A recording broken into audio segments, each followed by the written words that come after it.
They tried to stop us. They tried to kill me. But like the Green Man of legend, you can't stop us from resurrecting. So if you didn't notice, you're not watching this on the InnerVerse YouTube channel. I've been struck down temporarily 2 weeks. And I won't repeat what I said. I'll just say that I love hospitals. Hospitals are wonderful. There's nothing evil about them. Absolutely.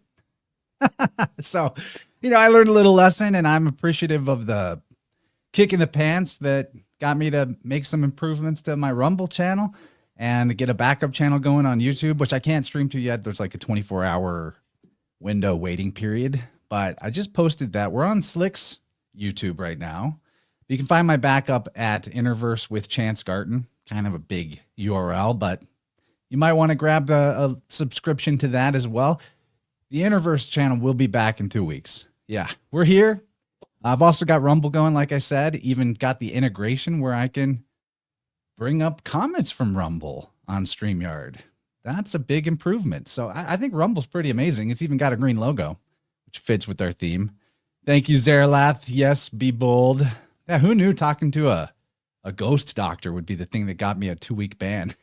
I didn't expect that at all. But I'm so excited to do this conversation. I just helped my wife give a bath to our baby using one of Kyle's products, this oatmeal baby bath tea. That was really nice. My job is to hold the toy and sing and dance so that the baby will not be too upset about all the uncomfortable scrubbing. So that went really good. But man, I'm just excited to be back with the brothers, the Great Whiteboard Brotherhood. How you guys doing? What's up, Chance? Good. Happy to be here. I What's like up, everyone's fellas? green. Looking good. Yeah, man. Perfect Yeah, you were work, going to get a fellas. pinch through the screen if you weren't wearing green. That's what I was saying before we went on. We could call this the Dr. Doom episode. Oh man, there's probably something there with the Green Man. So Kyle, why did you want to do this subject? You're the one that brought it to our lodge. Well, I have no idea what's going on with the Green Man, but I got snared, and somewhere along the way, as I'm just like in this research, following this path of the Green Man, I brought it up to you and I said, "Hey," or no, it was you texted me on the solstice, and you said that you found some of the updog that has yerba mate and holly, and I said, "Oh, that's the Holly King. That's one of the versions of the Green Man." And I'm reading it right now. You sent me a text back that moment that said, "I was just reading the words Green Man in my research right now," and I was like, "I've been meaning to ask you." I'm just following this trail of synchronicities. And it was like, okay, there it is. It was literally one of those things where my eyes crossed over the word Green Man on my ebook as the text message notification drops down, and in the wall of text I see the words Green Man. So it was like Green Man, exact moment. So yeah, it's kind of a wild trip. And there's this I guess one of my questions early on was like, who is the Green Man? What's going on here? And I've learned this story about, you ever heard about the Sufi or Arabic saint? Gosh, what's his name? Oh my gosh. Al-Qadir. So Al-Qadir is also known as the Verdant One, and he goes to meet Moses. So Moses is actually the smartest guy in the whole world, maybe ever, And of course, we know from like all of your work that Moses is also a stand-in for Messiah and Mercury. He is the Green Man. And but at the time, Moses was the most brilliant. He was trained by all of the priests for decades and decades of Egypt, and boastfully ask, "Is there anybody that can rival my intellect?" And they tell him about Al-Qadir, and he goes to meet Al-Qadir, and he's really troubled by his actions. And he's like, "Why'd you do this? Why did you do that?" And Al-Qadir represents the archetypical hermeneut. He is this a way shower that is a representation of the path of devotion. And at the time, Moses' arrival to him was the path of comprehending. So Moses is the mind, and Qadir is the heart. And so in answer to his questions, to Moses' questions, why are you doing that? This is crazy. I can't believe you're doing all this. He says, I could tell you the reason why, but then on this path, we can no longer be. In other words, he's saying, if I tell you, we will be in the path of the mind, no longer be on this path of devotion and devotional heart. And so that's kind of like that's kind of like the whole thing I'm playing with the Green Man, is when I start to find that I'm falling into this cerebral space of pursuing whatever arrows and breadcrumbs of synchronicities this entity within myself is leaving, then it stops. So it's kind of like a heart path exploration. And from that, it's tied in so many veins of research, all the way back to the Garden of Eden, all the way up to the Jolly Green Giant and the Grinch who stole Christmas. And so there's just so much fun with the Green Man, lots of fun to unpack. And I'm super stoked to be talking about it today with the Great Whiteboard Brotherhood, the Great Green Board Brotherhood today. That's right. Awesome introduction. I love that whole path of the heart element to it. It's very much a shamanic thing. Like, you gotta just surf that line between focus and fuzziness if you want those epiphanies to really pop off and keep flowing. And you can't even really want the epiphanies. It's pure paradox. So I'm going to kick it to you, PK. I'm sure that you've been doing your homework. You're a studious one. I've been doing a little bit of homework. I want to say I'm really happy to be here, and also that the InnerVerse podcast will rise again like the Green Man. So it will just take 2 weeks this time, right? Just 2 weeks. Just 2 weeks. I really like where you're going with that, Kyle. And I feel the same, that trying to reach this with the mind, it's like you almost get there but don't quite get there.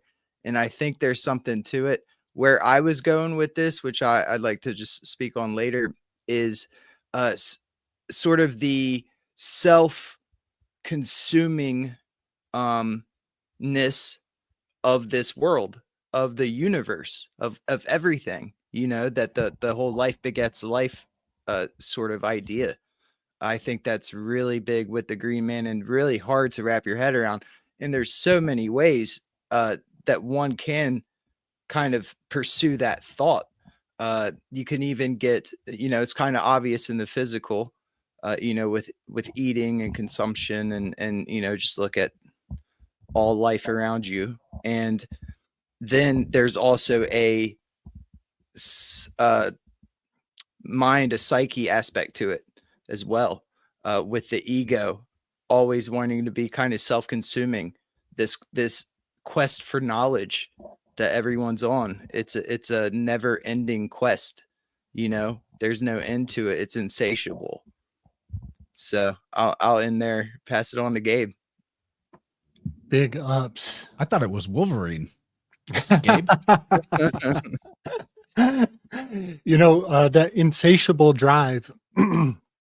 I recently was meditating on the difference between the Promethean spirit and the Faustian spirit.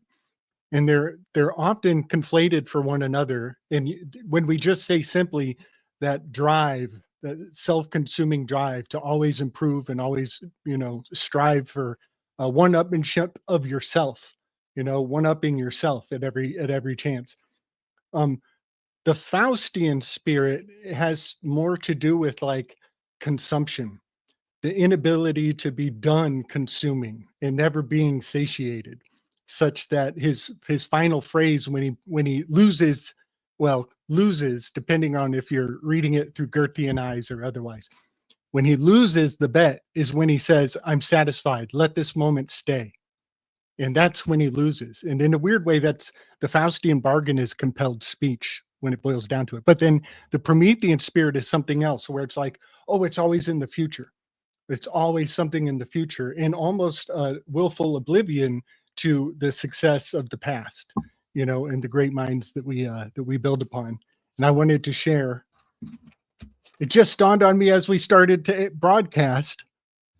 It's right there. It's a total anagram in the word. Enneagram is a green man. It's a perfect anagram. Get out of here. It's right there. We're just now That's amazing. noticing this. That's amazing. How do we not see that? You know, given the B, flip it around, and Vibe Rant, we can make an anagram for verdant. Yes, that's brilliant. Well, man, I think we can just hang up the call. We found the Enneagram. Well, we just need a placenta and we're done. Green in the color wheel, the opposite of green is magenta. And so there's something. So in color theory, this is, I want to preface everything here. I'm not an expert in color, nor am I an expert in the green man.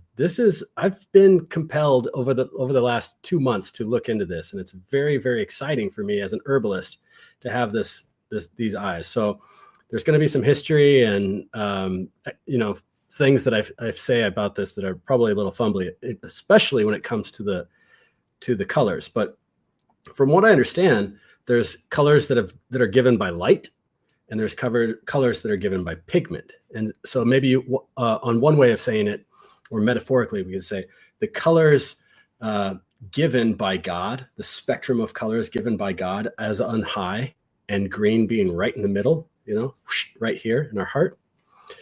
And there's the colors that give rise from the earth and that which has decayed. And both of those, we'll find elements of green man in both of those. When we're talking about Pan and other types of, maybe even Carnunos, analogs to the green man, a lot of the animalistic mythologies having a relationship with that. But then there's this heavenly aspect, which is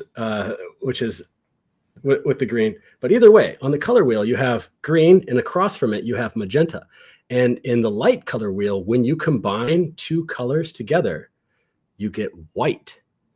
And on the pigment color wheel, when you combine two colors together, you get black. And so as I was thinking about this just last night, I was like, man, I have seen so much magenta lately in advertising, in like AI art. It's almost like a call signal of sorts.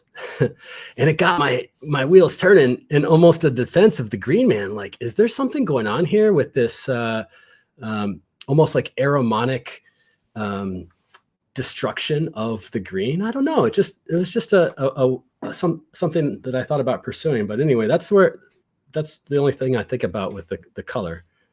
And what it gets replaced with in media is that sickly, like toxic green color. It's almost like practically neon. They love to seed any kind of news stories that are about sniffles or cooties of any sort. Right. Anything that they want you to believe is catching. It's like that band Poison. That's their color. So there's the poisoning of the well with green in media too. And I didn't even think we'd go into color theory here, but that's a super fascinating weave, especially the light versus pigment elements of color, the additive and subtractive methods of arriving at color. Super cool. Big time. I have been pondering very parallel to yourself, Kyle, the color theory of Newton versus the color theory of Goethe. And I think that these are two completely different ways to think of what color is. And I think we're kind of catching on to the Goethean color theory more so in these modern times. I think he's being proven to be more correct than what Newton put forward.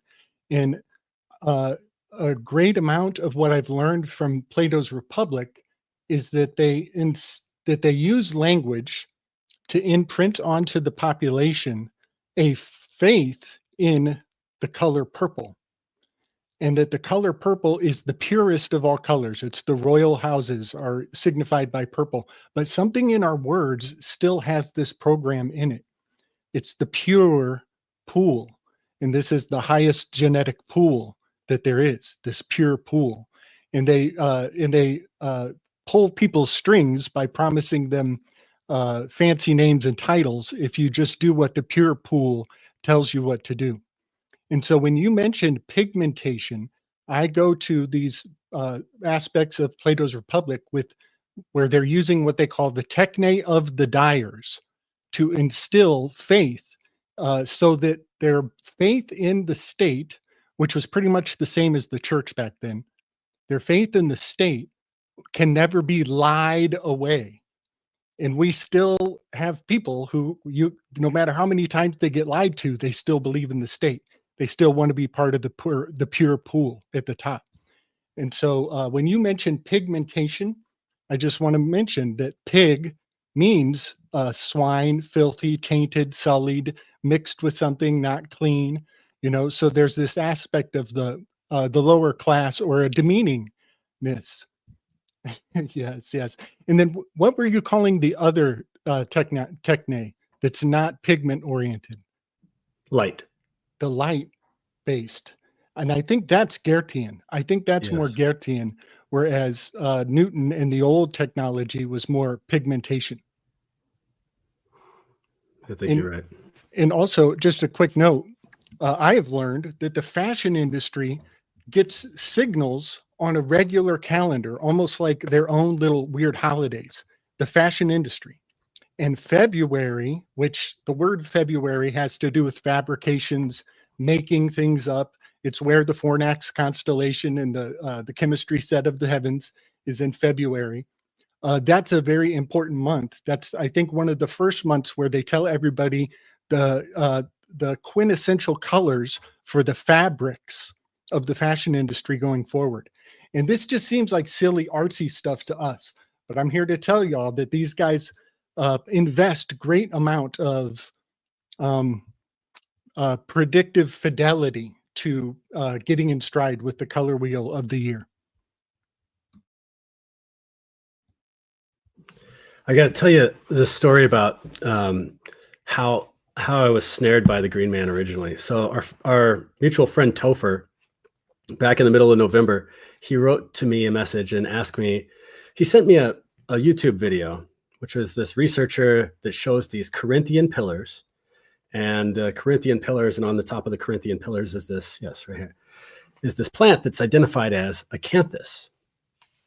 And in this video, it goes on to talk about it's making an argument for the millennial reign of Christ, which is also very interesting. And if we don't even have to go there to talk about the Green Man, but it's kind of fun to talk about. So this is what started my exploration on it, because he asked me if I knew anything about acanthus, and embarrassingly, I had no idea about acanthus. However, it is something that I use. It's something that my wife, who is the artist in our brand, uses all the time in our stylistic designs of our newsletters and our zines. Once you start to see the style of acanthus and the ways that it's portrayed, you'll see it everywhere. Like, it's on the back of my chair right here, just as like an engraving of swirling, almost like paisley shaped leaves. And what's up, Mario? Hope to catch up with you soon. You're on my list, Mario. We got to get you back on a rant. Good to see you, man. Yeah, so acanthus is like the quintessential foliage decor design style, is what you're saying. That's what I'm saying. But it's like one of the things that I thought was really strange. It was just like a flag to keep going into this realm. Was not. It's not something that any of my professional cohorts had any exploration of with either. Like, it's like, you know, in the field of herbalism, we're always like, oh, you know, there's no such thing as a weed. Everything's got a medicinal value, or even if it's ecological value, there's a medicine for the land or something like that. But nobody, it seems like, except for way back in time to Galen, which we had to use PK to help us translate, is talking about this plant, acanthus. And so it was even like a question of, is this, the Corinthian pillar, actually a depiction of the plant that we now call acanthus, or is there something else going on? And from this plant, and if you could move ahead a couple of slides so you could see the there's another stylization of this plant, acanthus. From this plant is where some of the most European, or I should say Central European-esque green men features come from. It has such a watery, like wavy spiral to it. Yeah. I was just about to say it's not that thorny. And when you look at the Greek, the translation is usually the 1-to-1 is thorn, you know, thorn or thorny. So it is very curious that this plant there doesn't appear to be thorns. The premise was, in this particular video, was, okay, you'll find the word acanthus in Greek in the Genesis, where God cast out Adam and says, here's your curse. Your curse is the thorns of the earth, acanthus. And then again in Matthew, when Jesus is crowned with these thorns, acanthus. In other words, the story of Jesus taking on the curse of the fallen man and overcoming it. Right. And so it's really interesting to think about too, was this a plant? Was there a plant called acanthus, or that represented these, you know, something that actually was a plant that had thorns and had berries that we're now calling something else for cover? That in the millennial reign of Christ, if that, you know, if we're following this timeline of millennial reign of Christ, that Jesus cast away. It was like the spirit of the plant represented this form, and Jesus overcome the curse, and boom, the plant is gone. It's no longer there. But I'm really interested in how the green man, and how this particular plant represents also the green man and all the faces of the green man. How green man can also is something that's really carried forward through Christian iconography, and how it's represented with similar form and morphology throughout the other places that it's told. And so that's where I'm going in my mind as a Doctrine of Signatures guy that's looking at the morphology, like looking at the green man as if I'm looking at his Doctrine of Signatures. Like, what is up with the green man? What can he communicate to me by just looking at his features?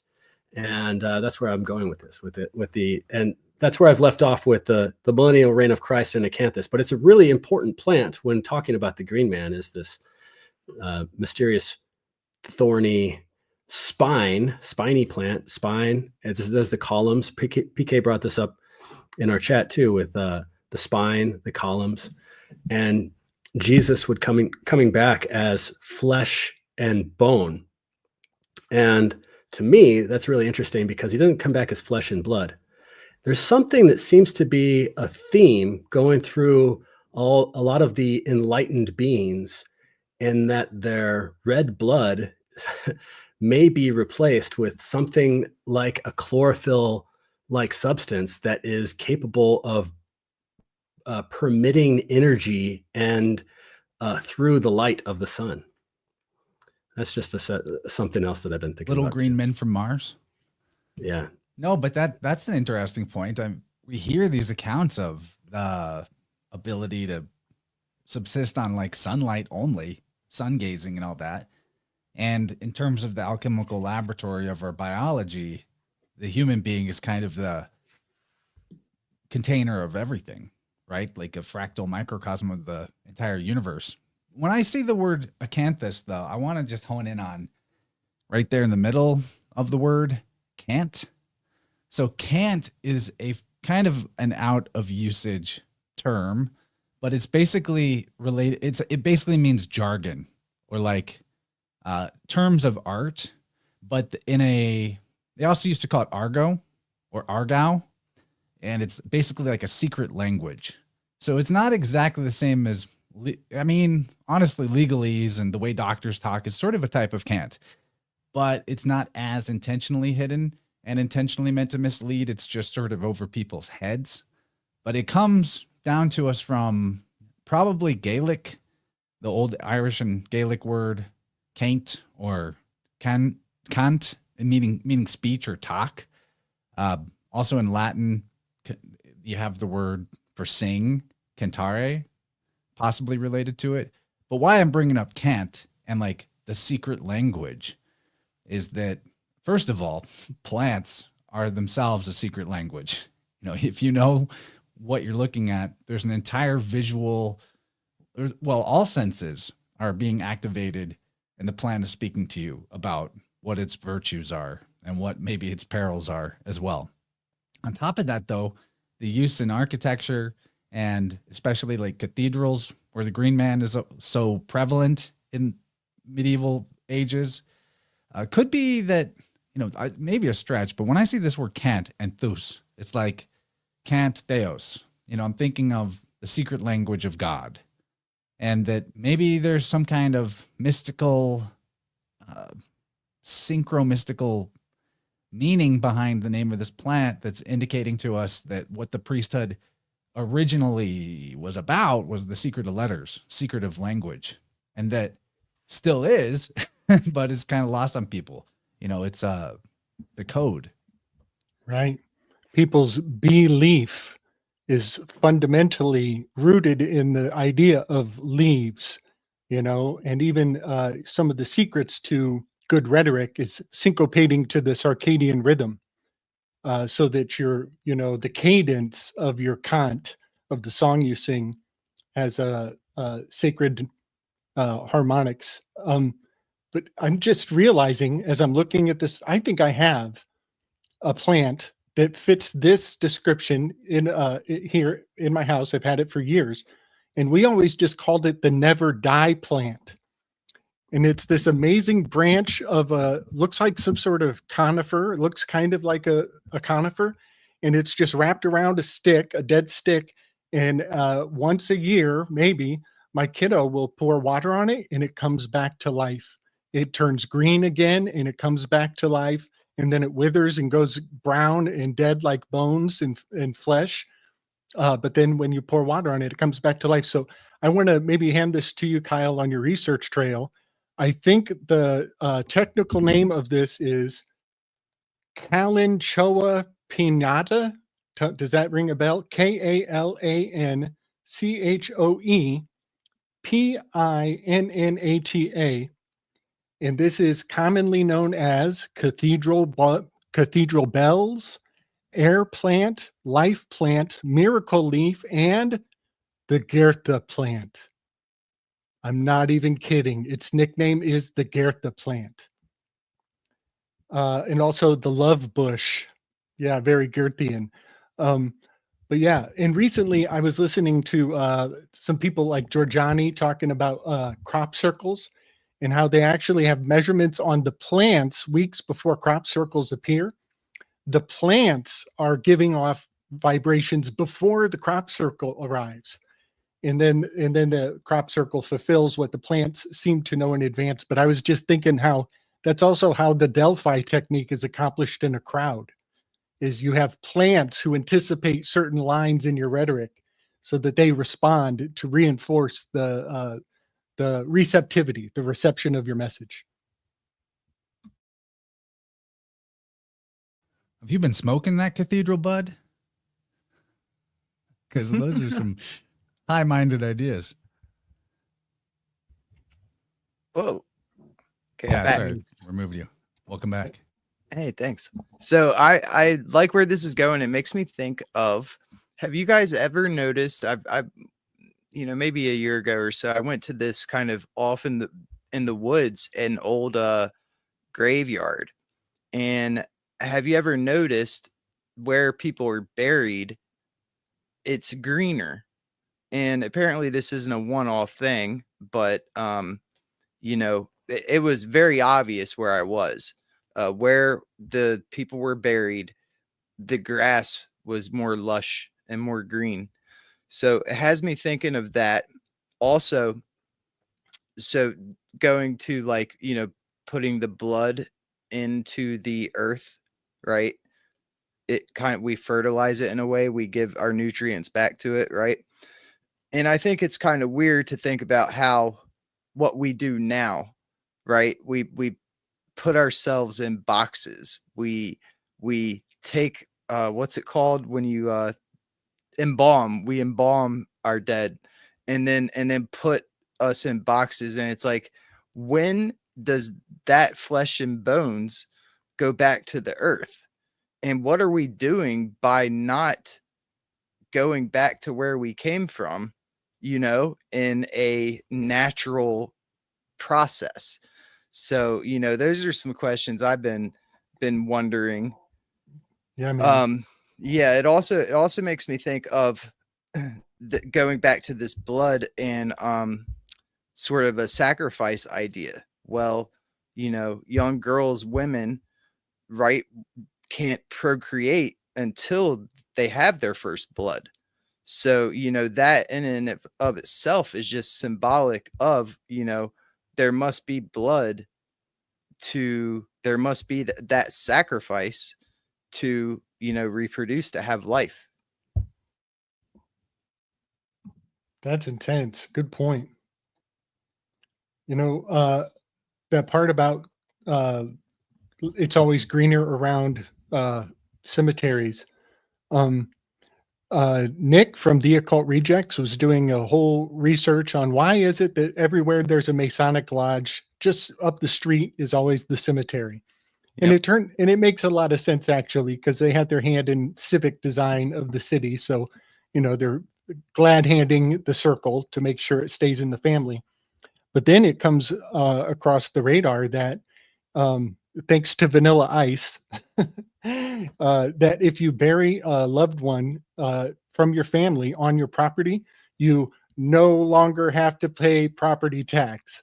Which, PK, I know you've got it locked and loaded. You should be paying property tax to begin with. You don't need to bury Hey, him. just throwing it out there. He's like a mainstream guy saying that on a channel with millions of views. It's like, what is the angle here? You know? Totally. And it does. It paints a nefarious picture that like, oh, everybody who heard his message is like, which one of my loved ones can I bury in the yard? Do you know what I mean? Totally. I want to mention anchorites, Kyle, because that acanthus is very proximal to an anagram for anchorites, and anchorites were extreme aesthetics who would were actually rooted into a location. They were and they weren't allowed to leave or move around until their bishop was the only authority who could tell them to relocate. And so there's something of like these anchorites almost preparing the earth for a church to come, you know, that they're anchored into the earth, and the bishop navigates their placement, their center place, and tells them where to be and when. And that just comes to mind around acanthus. Well, that's a whole bunch of weaves right there, because the anchorites, I mean, the anchor is the cross. We're going to talk about the green man and the cross. I better kind of nudge us forward a little bit.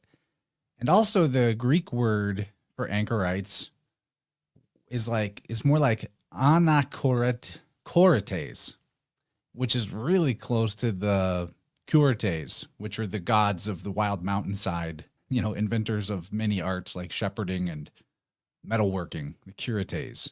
There's kind of a lot of confusion about Corybantes and curates. I'm kind of getting us in the weeds. So I'm going to bring up our green man slide here from the cathedral at Bamberg, Germany, kind of let Kyle move us on down the slides, see where we get. Yeah, this is one of the most famous ones. And this is a description of acanthus version of green man. But one of the reasons why I wanted to illustrate this is that I've picked out a few in the slides we can go through if we want to see.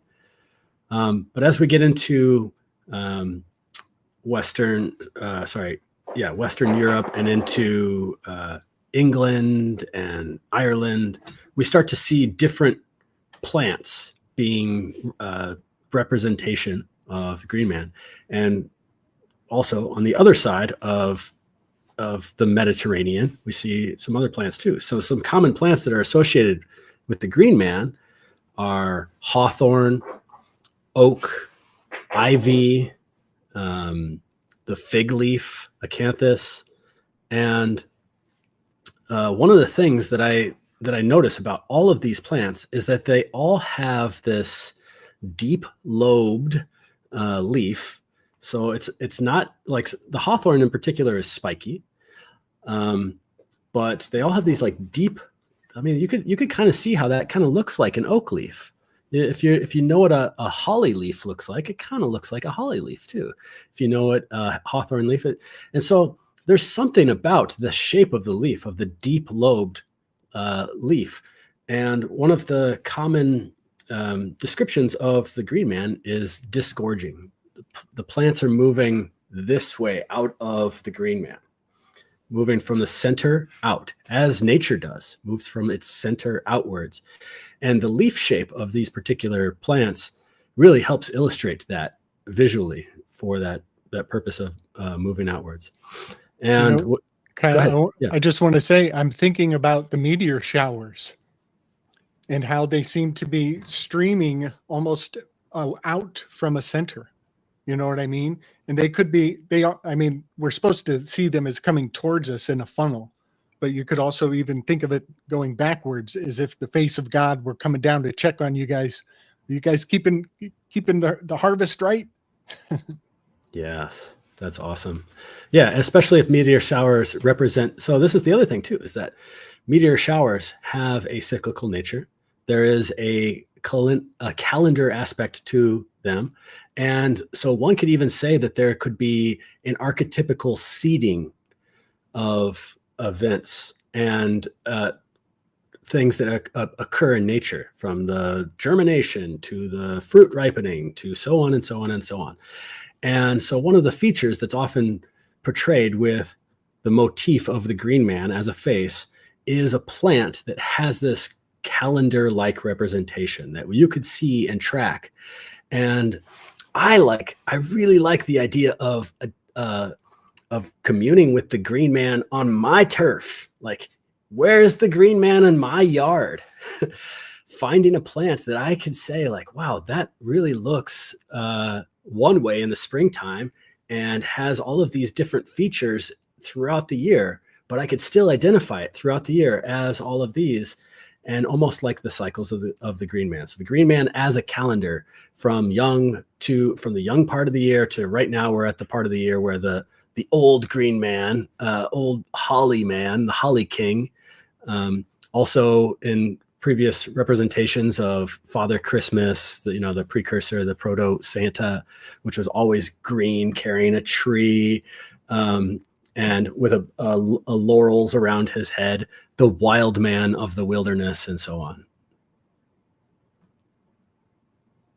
When I see one thing I want to bring into the weave is when I see all these green men heads, that it's typically just the head that you see or the face. Lesser known cosmogony that comes down to us from Berosus. I think Alexander Polyhistor is the one who's citing Berosus when he tells this story, allegedly preserved at the Temple of Belus in Babylon, that in the beginning, or a beginning, because this is a cyclical cosmology, right? There was this goddess named Omoroka, and in the Chaldean language, Thalath, which sounds a lot like Thoth. If you do the swap the tau with a sigma, as is in Greek, you get Thalassa, the sea, but also might be interpreted as the moon.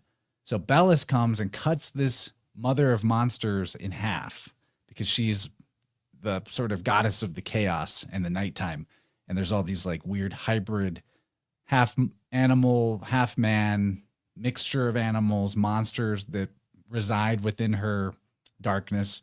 Belus comes, cuts her in half, forms the earth and the heavens from the two halves of her. And then I'm going to read this quote directly. The whole universe consisting of moisture and animals being continually generated therein, the deity above mentioned, Belus, took off his own head, upon which the other gods mixed the blood as it gushed out. There's that disgorging, and from thence formed men. On this account, it is that they are rational and partake in divine knowledge. Thus Belus, by whom they signify Jupiter, divided the darkness and separated the heavens from the earth and reduced the universe to order. So, this is the origin of the oracular heads, the fecundity heads, in my opinion. This is the oldest account I can find of something like that. And when I see these fertility green man heads, I'm thinking this is totally a Belus situation. Nice. The eye of Jupiter has been rapidly diminishing at a perceivable rate in our lifetime. I think over the past 10 years, it's just accelerated exponentially, which I find quite interesting in correspondence to the green value of the, cash is king. And then also they're going to migrate the North Pole. They're going to relocate it to Siberia. And Tesla is on the Siberian $100 bill. But yeah, all of these things are coming up in the near future. They're relocating the magnetic North Pole to Siberia soon. Whoa. Yeah, just some other depictions of Green Man from some sketchbooks. This is from 1230. Yeah, I think one of the things that I see when I see this acanthus stylization, not necessarily representing the plant, but one of the things I also see is the Nagas from Hindu mythology, the serpentine snakes. Now, those aren't plants, but there is some sort of familiarity with the serpentine-like representations, what the serpents represent, as in keepers of the underworld, tenders of the cycle of continuing on under our feet, and the keepers of the wisdom. So I don't know. That's one of the things I thought about here. It's super placental. It's so super duper placental. Chance, can you flash the one in the Telegram that I sent? I think this is a good time because we're looking at the kind of star shape of the leaf, maybe the one on the left. It's always fascinated me how snow angels make natural Canadian leaves. But this is a weave I'm kind of cooking up on my channel. I've been cogitating on the Wicked. And I think it's a good correspondence to your Green Man vibes you've been picking up on, Kyle. Because in Wicked, they actually have valorized the witch. Much like Milton's Paradise Lost, we're going to hear the story from the antagonist's side, and it's always, the antagonist always gets late representation once the culture is already settled in. Now it's time to shake the ant jar. So the witch ends up being the good guy in Wicked. And Galinda is we find out that she's a, typical backstabbing biap. So she's placental. Galinda is magenta colored. And Alphaba is black and green. And I'll just point out, February is Black History Month. February, Alphaba, fabricating. Galinda's name is an anagram for a legend. So we have a legend and a fable. We have a fable and a legend correspondent here. But I just, real quick on the weave, wick is to absorb, much like we were talking about the techne of the dyers, the pigmentation style. Maybe we could even say the Newtonian, which is interesting because the fabric goes again, when it's wicking up the pigmentation, it's doing the opposite of gravity. It's defying gravity. When it picks up the pigmentation, it lifts it up. But yeah, and I just want to point out that wick is to absorb. ED is split tongue. This is serpent biparius. This is split tongue language. To the male ear, we hear E period D period is the abbreviation for erectile dysfunction. Ladies hear something quite different. Ladies hear eating disorder. That is what they call it in their circles. So the ED means one thing to the masculine ear and a totally different thing to the feminine ear. And let's not miss out the fact that these two ladies are quickly emaciating. As soon as the film comes out, they start to dwindle, much like the eye of Jupiter. But yeah, just wanted to kind of weave some of that together. The placenta in the color magics of Hollywood. Oh, and I want to say, I made a great, powerful discovery for myself in my own project. I was looking at how the Wicked film has high fidelity to the tarot cards, and I was just kind of getting on my own nerves about it. Why is everything about these tarot cards? Why does it all root here? But then it kind of breaks my noodle to think, wait a second. The tarot deck of Aleister Crowley is actually borrowing from the Wizard of Oz. That's the actual chronology of the mythos. And so it's kind of fun to find where the snake is eating its own tail right here, that these tarot cards are actually borrowing from the iconography of Oz. And so, yeah, those are some of the weaves I'm bringing forward. I could pick up on this bat weave because in shamanic herbalism, the bat spirit is the remedy for the antagonism of the bat spirit, which is, has to do with viral, blah, blah, blah, is the holly tree.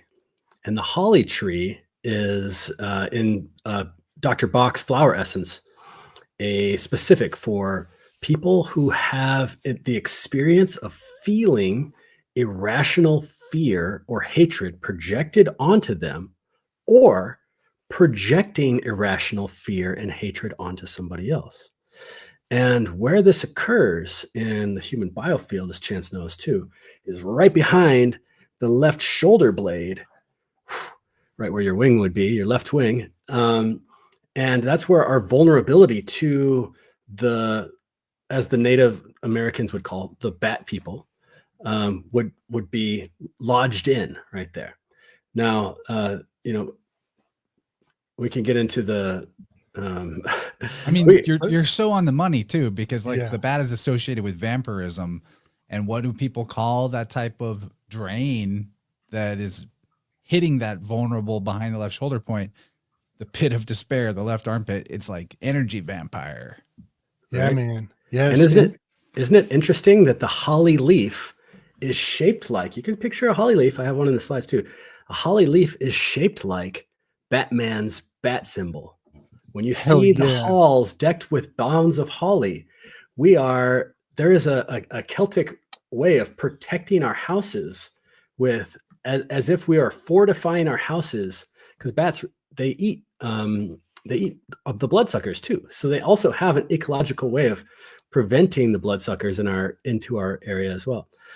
So holly medicine is something that strengthens that area of the heart. And it is in the wintertime when the green man is depicted as the holly king, this is the waxing sun. The holly king starts to take his mantle and make his way to the throne of being the holly king at around Samhain, or when the darkness starts to come. And that's because holly is a evergreen. You'll find it outside, and you'll also find it with its very Martian protective, pokey leaves and its red berries, as if it's thriving in the wintertime. And then, of course, as the year starts to wax again and the sun starts to wax again, the story goes back to the Oak King. And it's always this vying of the Oak King and the Holly King, the Oak King and the Holly King, the Oak King taking his crown and his mantle on the summer solstice, and the Oak King representing the fecundity and life and youth and vigor and so on and so forth. But it's really interesting too, because oak leaves kind of look like, especially some of the oak leaves, the more pointed lobe ones, look a lot like the holly leaf.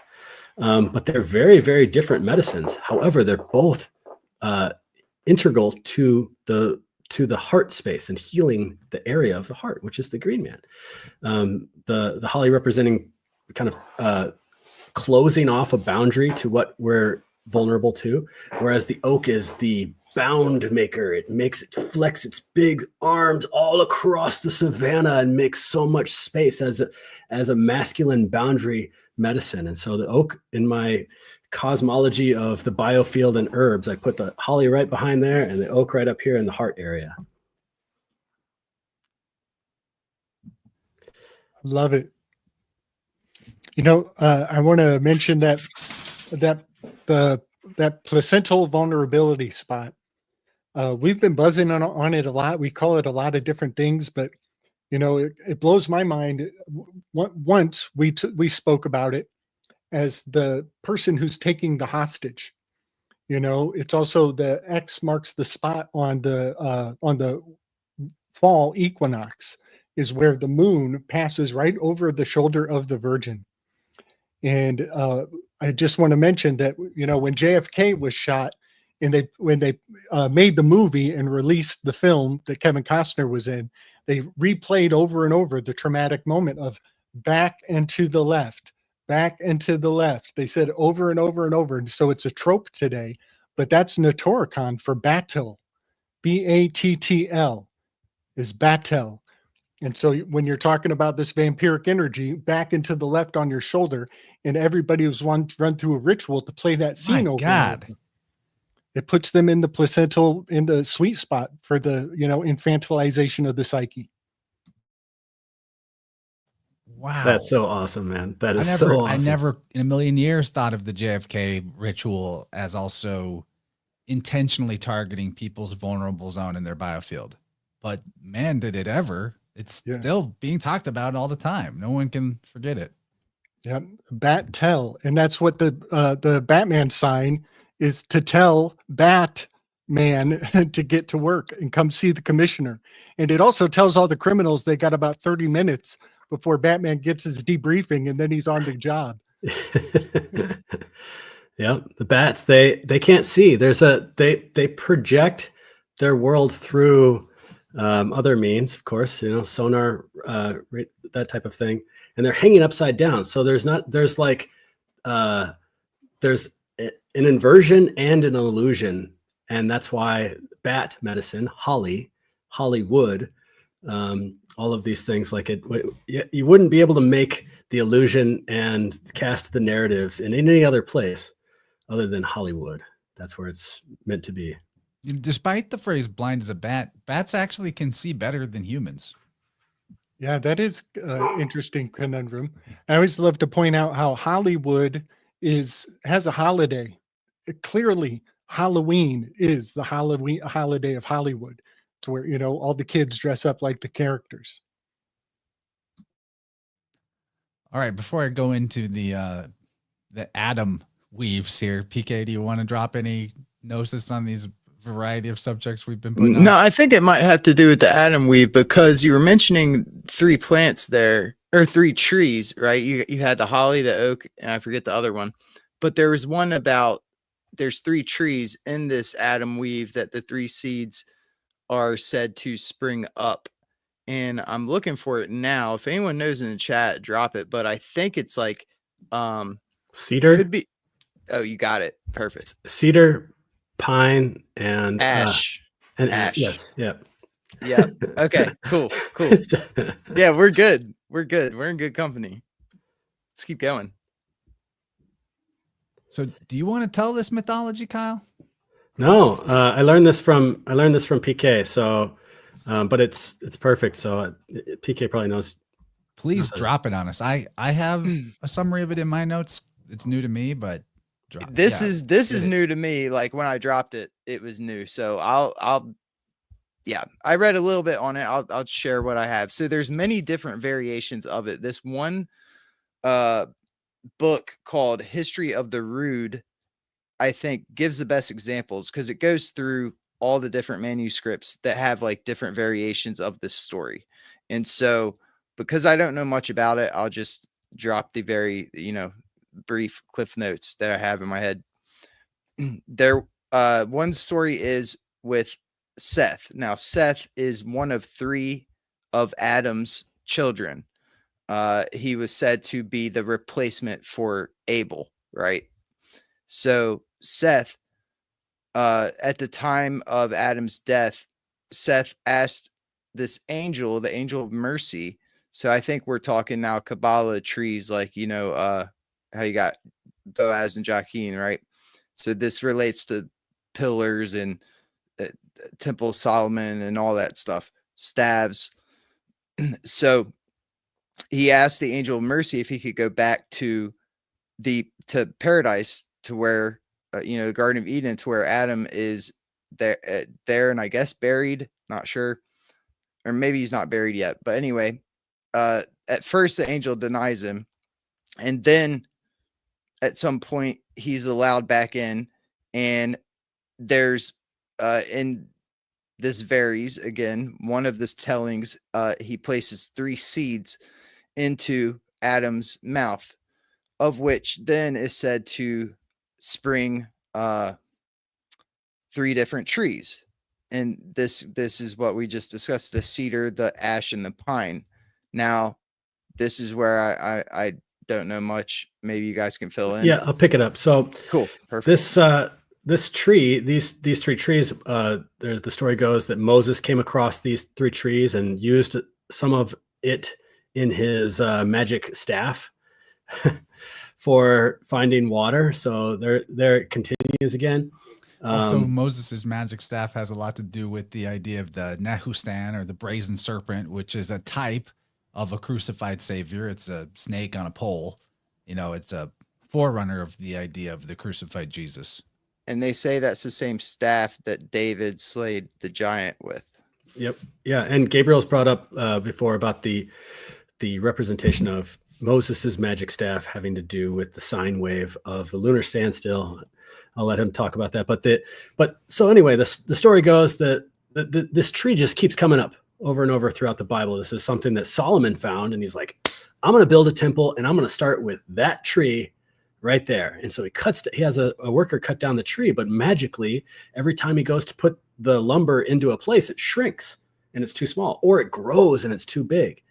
So he's like, dang it, what am I going to do with this awesome tree that that was disgorged from Adam's mouth, basically? So he decides to use it as a walkway across the stream, invites the Queen of Sheba, the Sibyl, to, hey, check out my awesome pad. This is going to be awesome. Queen of Sheba, come down. And she recognizes it right away as a symbol that will save the world, And so she decides not to cross over it, not to walk on it. And she walks through the stream as the story goes. Eventually it gets washed away and taken back to be placed in its original position where Adam was, which is buried at the hill of Golgotha. That's where Adam was buried.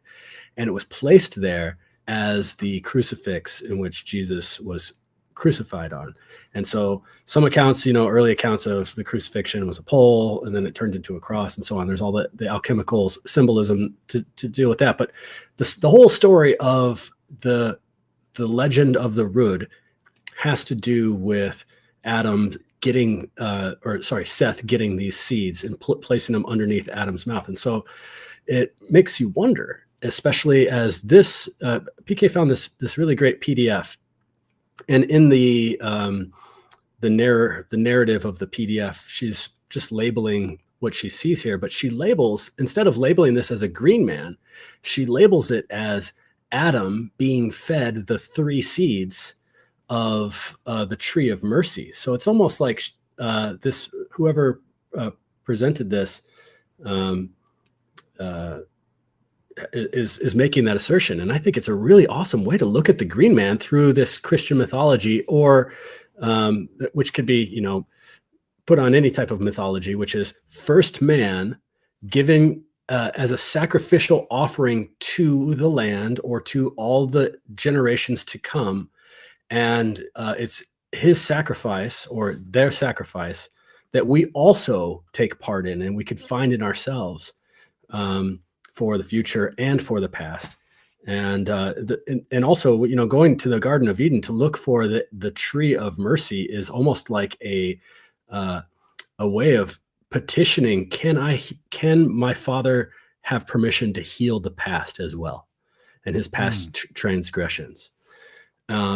And that permission is granted in the devotional path, through the devotional path of the tree growing into the green man and so on. And so from one point of the river where you start, you'll never know where that stream will lead you, but it will lead you to the answer, which is yes, it will be redeemed.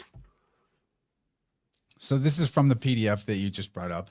And I love the take that you just gave us for that, like a spiritual center to this legend. Here is an image, from the PDF you mentioned, pictures of the green man. And you see, this is Adam at the bottom with these trees growing out of him, and then Mary and the Christ child like standing on the head. So to me, this is a really great artistic representation. And remember, the Masons who were creating these buildings, they were priests. Masonry and priesthood and, the secrets of sailing and navigation, these were all tied together. It was like one guild. They controlled and compartmentalized this information. So when we see Mary and Jesus standing on the head of Adam, and it's sprouting as if it's a seed, this is exactly like when you see any of the other gods, Aeon or Phanes or Mithras, standing on a stone, or emerging Brahma coming out of the cosmic egg. It's the same concept. So it really goes to show how before more modern times, where Christian dogma has been like really sort of pruned back, and whittled down and minimized and literalized, that it was kind of just perfectly obvious and well known, in my opinion, or at least to those who were initiated, that the idea of the Great Father, or Kronos, is synonymous with the earth itself. Hence the name Adam actually coming from the same word that means earth. And a lot of, more modern theological takes on that are saying that it's because he was made from the dirt. But I go back to like the meaning of the word Adama in the old Ethiopian, meaning the whole earth. And I have more notes on this, but just off the top of my head, I have strong reason to believe that Adam, meaning earth, actually means like the whole earth, the entire earth. Because of course that is the father or mother of us all. And it's an androgynous entity. So another element to this is the savior, protagonos, son of God individual himself is said to be the reincarnation of Adam. And in whatever different version of the cycles, it's whether it's Manu from the Hindus or, the Jesus himself in the Bible, the last incarnation of Adam, it's the same being regenerating in a cyclical fashion, just on a bigger scale, in the same way that the year regenerates itself. So to see Jesus and Mary coming off of the head of the green man, who is Adam, is telling us that like they are an extension of Adam. they are Adam. Jesus and Mary together being kind of just like the male and female halves of this one being. They're singular androgyne, almost like Janus-esque deity in this depiction. I think it's so cool that this was dug up. I had no idea about this mythology of Adam and the three seeds. Like in the version of it I found from a book from the 1200s called The Golden Legend by Jacobus de Voragine. It's called a hagiography, so it's like a wisdom text. And in his version of it, they even call the seeds, they call them kernels, which is where we get the word Kronos, Krn.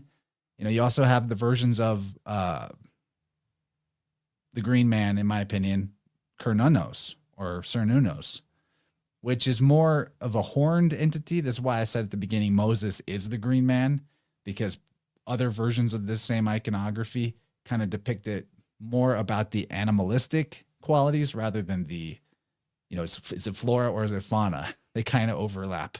But these horns represent the rays of the sun, which is the, in terms of the yin and yang, like Mary and Jesus, the earth and the sun are the mother and father of us all. And they're kind of both, and that's fine. But that word in its etymology, KRN, whence we get Kronos and Father Time and the great father of all men, that root KRN means horn. It means plenty, like cornucopia. It means radiance, like the rays of the sun are like horns coming off of the sun. So that's why, or you could understand why Moses in ancient artwork is depicted with horns so frequently. So I love this because it's one of the best pieces of physical, archaeological, architectural evidence that supports the weave that I make all the time, that Adam and Jesus are the same guy, just in different eras. I mean, you literally see things growing out of him. And also supports my weave that I brought up about Bellis, that the severed head of fecundity and fertility is cognate with the idea of the cosmic egg. The head and the egg are dual symbols, along with the ark, along with the idea of the seed and the earth itself. It has to do with that which opens, and the opening of which brings about the birth or the generative power, or the beginning of a new age, a new world age. So this is like my favorite thing about our whole talk, is this Adam and the tree of mercy. And then that it becomes the cross. That's like a whole nother thing to talk about, is the cross. But really good stuff here. Reminds me of Fuxi is like the Adam analog from China. It was the first mythical emperor of China, and the Adam Fuxi and his partner, his wife, I can't remember her name. What they came about from their parent, who was the cosmic egg that split open, and Fuxi is depicted as a vine that's growing out of a mountain. So there you have again this like central place of earth, and this vine moving, flowing, earthing, and then it's sometimes also depicted as a fish legs or serpentine legs as well. And there's a lot to say about that too. But and Fuxi is sometimes depicted as green. So there's the green, there's the vine. Nice. Yeah.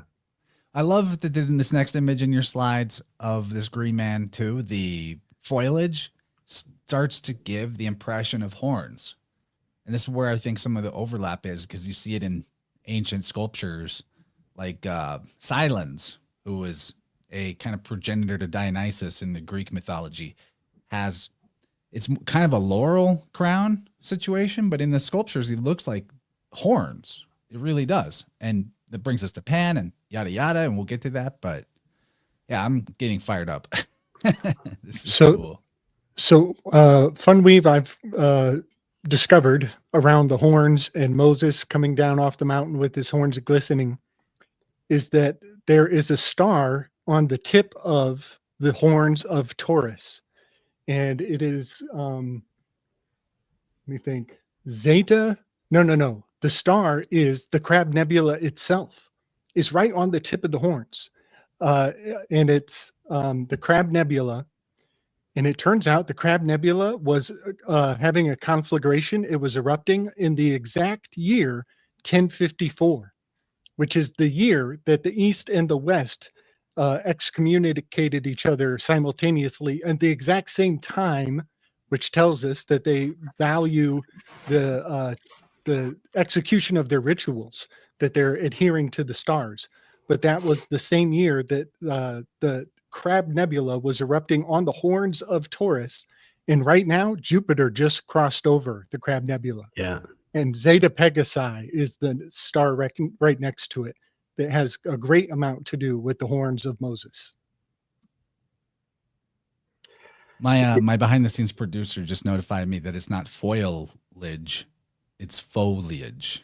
So Tinfoilage. I'm not calling her out. She's like, it's great. She gives me all the things that I don't notice myself. I wonder if this is the proto tinfoil. It's library. It's not library. It's not supposedly. It's not. Anyway. Yeah, I love seeing Jupiter out in the sky right now. It's like the horn of the bull right now. It looks like a tuning fork in the sky, like Jupiter passing through it, like it's a ringing the earth like it's a tuning fork. It's really cool. But yeah, I love one of the reasons why I picked this one is because a lot of the green men that you could see in their disgorgement, they look like they're suffering or they're mocking the viewer in some way, as if it's to say like, this is the green man of the pigment. This is what will become of you if you succumb to your material sins, right? And then there's also the versions of the green man, which is like, this is the enlightened, serene, kingly type of green man that you could find in both actually in, you know, two different corners of a church, which I think is really interesting. It just gives a lot to ponder. Then a couple examples too. The one on the left has got hawthorn, and gosh, the face looks so familiar. Doesn't that look like somebody that you know from a movie or something? I'm just trying to put my hand on it, but I love this one. It's just the one on the left is just so ornate, and you can see there's birds in there and there's berries. And so there's this harvest aspect. And then hawthorn also, along with oak, along with holly, like it's an archetypical heart medicine. It's so good for the actual heart tissue, for the circulation, for the emotional heart, for the boundary aspect with the thorns. It's red. And then over here on the right side is a green man with the oak. And one of my esteemed teachers, Matthew Wood, who I heard that Chance is going to be interviewing. I'm so stoked for that. That's awesome. He talks about one time he was kind of shamanically like tuning into the hawthorn tree and asking the hawthorn tree replied to him that they are learning how to become the oak. And I always thought that always stuck with me, because the oak is such an old, it's like a symbol of old cycles, because it can grow, it grows big because it continues to die, and it continues to die, and it continues to come back, and it gets so big and so old. And the hawthorn has a similar morphology to it. It's very playful to think about spirits of plants competing to be like or influence one another. And it's really interesting to me to think about that from the perspective of the green man, which is the masculine keeper of these secrets, you know, to find the secret of the hawthorn wanting to become like the oak. The intercessor for that conversation is through this mercurial green man figure, which is the tender, which is the figure that has 1 foot in the realm of man and is shaped like a man and has civility like a man, as represented in popular culture with various green men, and even in the story of Robin Hood and the story of the Green Knight, but also representation of the wild man who can come and go. And this is why I think about it calendrically too, because when we're in the wild time of the year, the chaotic time of the year, it's kind of like the winter, and the wilderness there's nothing more wild to me than the stars. Like that is really the wilderness way out there. And so I see the green man as biblically, absolutely. Yeah. Like when you hear the wilderness, like John the Baptist was out in the wilderness, it describes what he's eating and what he's wearing. All those are constellations, and Marty talks about this all the time. So yeah, just want to point that out. You're super right. The stars are the wilderness. Yeah, and if anybody that's listening is in the Northern Hemisphere, goes out tonight and looks out to the south, you're going to see the hero of the winter, boom, straight up in the sky. That's Orion. That's Orion with his club, and he's holding it up in defense of the charging bull, and you'll find Jupiter in between that spot too. And in the summertime, the same spot, midnight of the sun, you'll see the constellation Ophiuchus, which is again this the oak king, the holly king, Jesus, John the Baptist, lesser, or I will decrease, he will increase. Hawthorn becoming the oak, and so on, and all of that is whispered to me at nighttime when the trees are bare of their leaves and their branches are kind of rubbing together gently in the wind. And that's the sound of the green man telling me these mysteries. That's what my interpretation.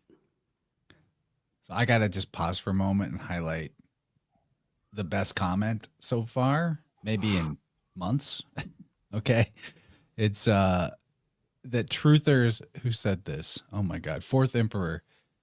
Foliage is what truthers use as concealment. Just a ghillie suit made out of tinfoil. Yes. Foliage. Dude, that is an amazing joke. Wow. Okay, so the Temple of Jupiter. Sorry to just glaze past all the brilliance that you spit just now, Kyle, but used to it. Keep rolling. Just kidding. No, I just want to throw some of this stuff in here because, a lot of times in Green Man, it's like pigeonholed into this Celtic, English, Renaissance, fair kind of caricature. And I just want to show that, we could find examples of foiled head all throughout the world. And what is it representing is the question. Like, this is called the Temple of Jupiter. Now, is that Jupiter? Or could that be, you had mentioned about Sylvanus or Sylvanus, or another version of a foiled head, wild man.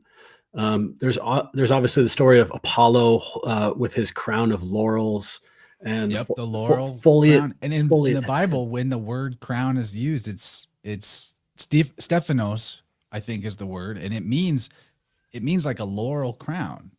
So even biblically speaking, when we get this thing called the crown of thorns, there's that word acanthus again. There's a different translation you could take to that to say that it's basically that Jesus on the cross has like a green leafy head, which is associated with the sun gods like Apollo all throughout. So like that's kind of a major thing lost in translation, that this Temple of Jupiter, I think when we hear the word Jupiter, because how many gods are given, such and such Jupiter, or Jupiter this. I brought up Belus. Well, there's temples to Belus Jupiter, or Jupiter Belus, all over the place. I think it's an example of what I've said before, that we get this myriad of gods possibly mixed up.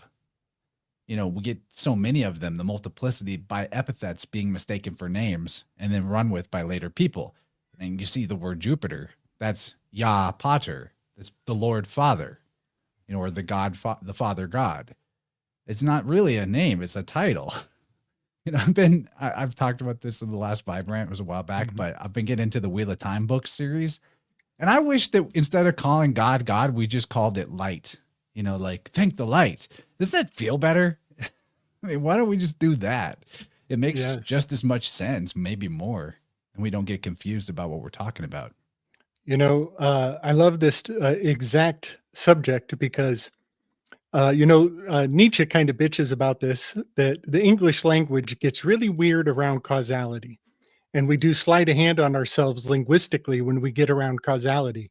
I think this is a great time to express how the lightning is really the Zeusing, and the thunder chants is really the Thor.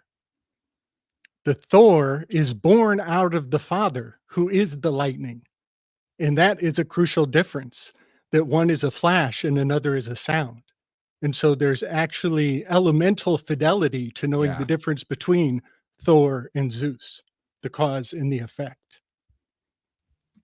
Yeah. I want to say something real quick about the thorns and the crown of thorns and the acanthus. Just looking into Galen and seeing a little bit of how he used the word acanthus and variations of it, was he used it sort of to mean bones, it looked like. So interesting when you think about the crown of thorns and Jesus, thorns could be the bones, And you could also go one step further, call the crown Malkuth. For those of y'all that know some Kabbalah, Malkuth is the kingdom is here. So he's wearing the crown of thorns. The thorns could be the Klepoth, because also in there was talk of shells and husk and stuff like that. So I think there is a bit of play going on with the language here with the crown of thorns. And so, you know, and crown immediately, one would think Kether, you know, the highest Sephiroth on the tree. But if you look at it from the perspective of where we are, which is Malkuth, that would essentially be the crown of the Klepoth of the thorns underneath.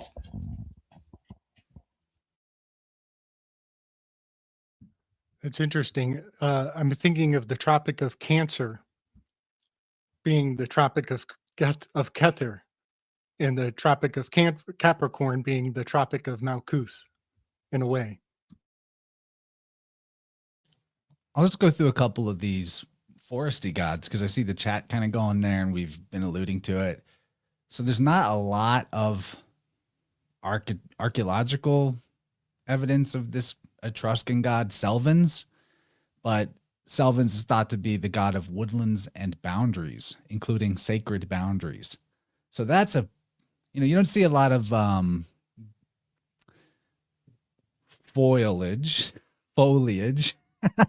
around this Selvins depiction, but when you see how the Romans ran with the character, you start to get more of that. Although modern scholars think that the Etruscans got it from the Romans, which is really bizarre considering the Etruscans were prior to the Romans. Go figure that. But when we see these gods of sacred boundaries, you got to think of also the Herm or the term. You know, the Etruscan Hermes was called Termes, and the Romans had these statues of this god Terminus that they put at their boundaries. Yet somehow the academics are like, okay, Silvanus, the Roman version of the Etruscan Selvins, is a different guy than this Terminus that they were putting to mark the boundaries between fields and property lines. Even though it's fulfilling the same function and the statues are almost the same, but like, you know, different inscription. So you're basically saying, okay, because we're describing its function, that it's marking the terminus point, that must mean it's a different god called Terminus. It's crazy. It's crazy what the academics get up to. But Silvanus, the Roman god of woods and wilds, protector of boundaries. You see, I mean, does it get more Green Man-esque than this guy? Look at his head. There's even the laurel crown there. My slides seem to have gotten wacky uploading to StreamYard, so I'll just read directly from my own version of it. But these were the first to set up stones to mark the limits of fields, is what Silvanus is said to have been. So he taught people about property and boundaries. So back to this idea of the heart and boundaries, right, Kyle? We're right back into this idea. He's a deity of fecundity and fertility. He was a savior of shepherds. So that's interesting. Where I can't read the bottom of this. Hold on. Let me reopen it in my. Okay, so beyond that, he played the syrinx, which is a pan flute. So there's Pan, and he taught the art of forest warfare. So, well, now we're getting to a god of war. The writings of a very obscure guy named Dolabella, who was said to be an engineer that there's only a few pages from, states that Silvanus was the first to set up stones to mark the limits of fields, and that every estate had 3 Silvani. They had a Silvanus domesticus, a Silvanus agrestis of the fields, also called salutaris, literally savior. That was worshipped by the shepherds. And then a Silvanus orientalis, which is of the east. The guide or the god presiding over the point in which the estate begins would also refer to the east, which is where the sun rises. So we've got the beginning, the east. The author Cato refers to him as Mars Silvanus. So there's again, we're confused that they're different guys. There isn't a difference, in my opinion, between Mars or Jupiter or Hermes. They're just different aspects of the one God. That's what makes the most sense. You go back to like the early church fathers, St. Augustine of Hippo, he's appealing to the pagans with this work, The City of God, trying to get them to convert to Christianity, saying, why risk worshiping only a few aspects of the one God? We all know that these different gods and goddesses that you have by the hundreds are just parts of one God, but it's a lot of work to remember all of them. And what if you piss one off by forgetting a few? Why not just be safer and just worship the one God, Jupiter? Why not forget them all? Yeah, then you don't have to. You don't have to deal with all of this multiplicity. We just roll it all into one deal, right? So, also the last things about Sylvanus is that he, in poetry and art, he appears as an old man. So there's the old man connotation of the green man too that we're gonna see with like the Father Christmas stuff.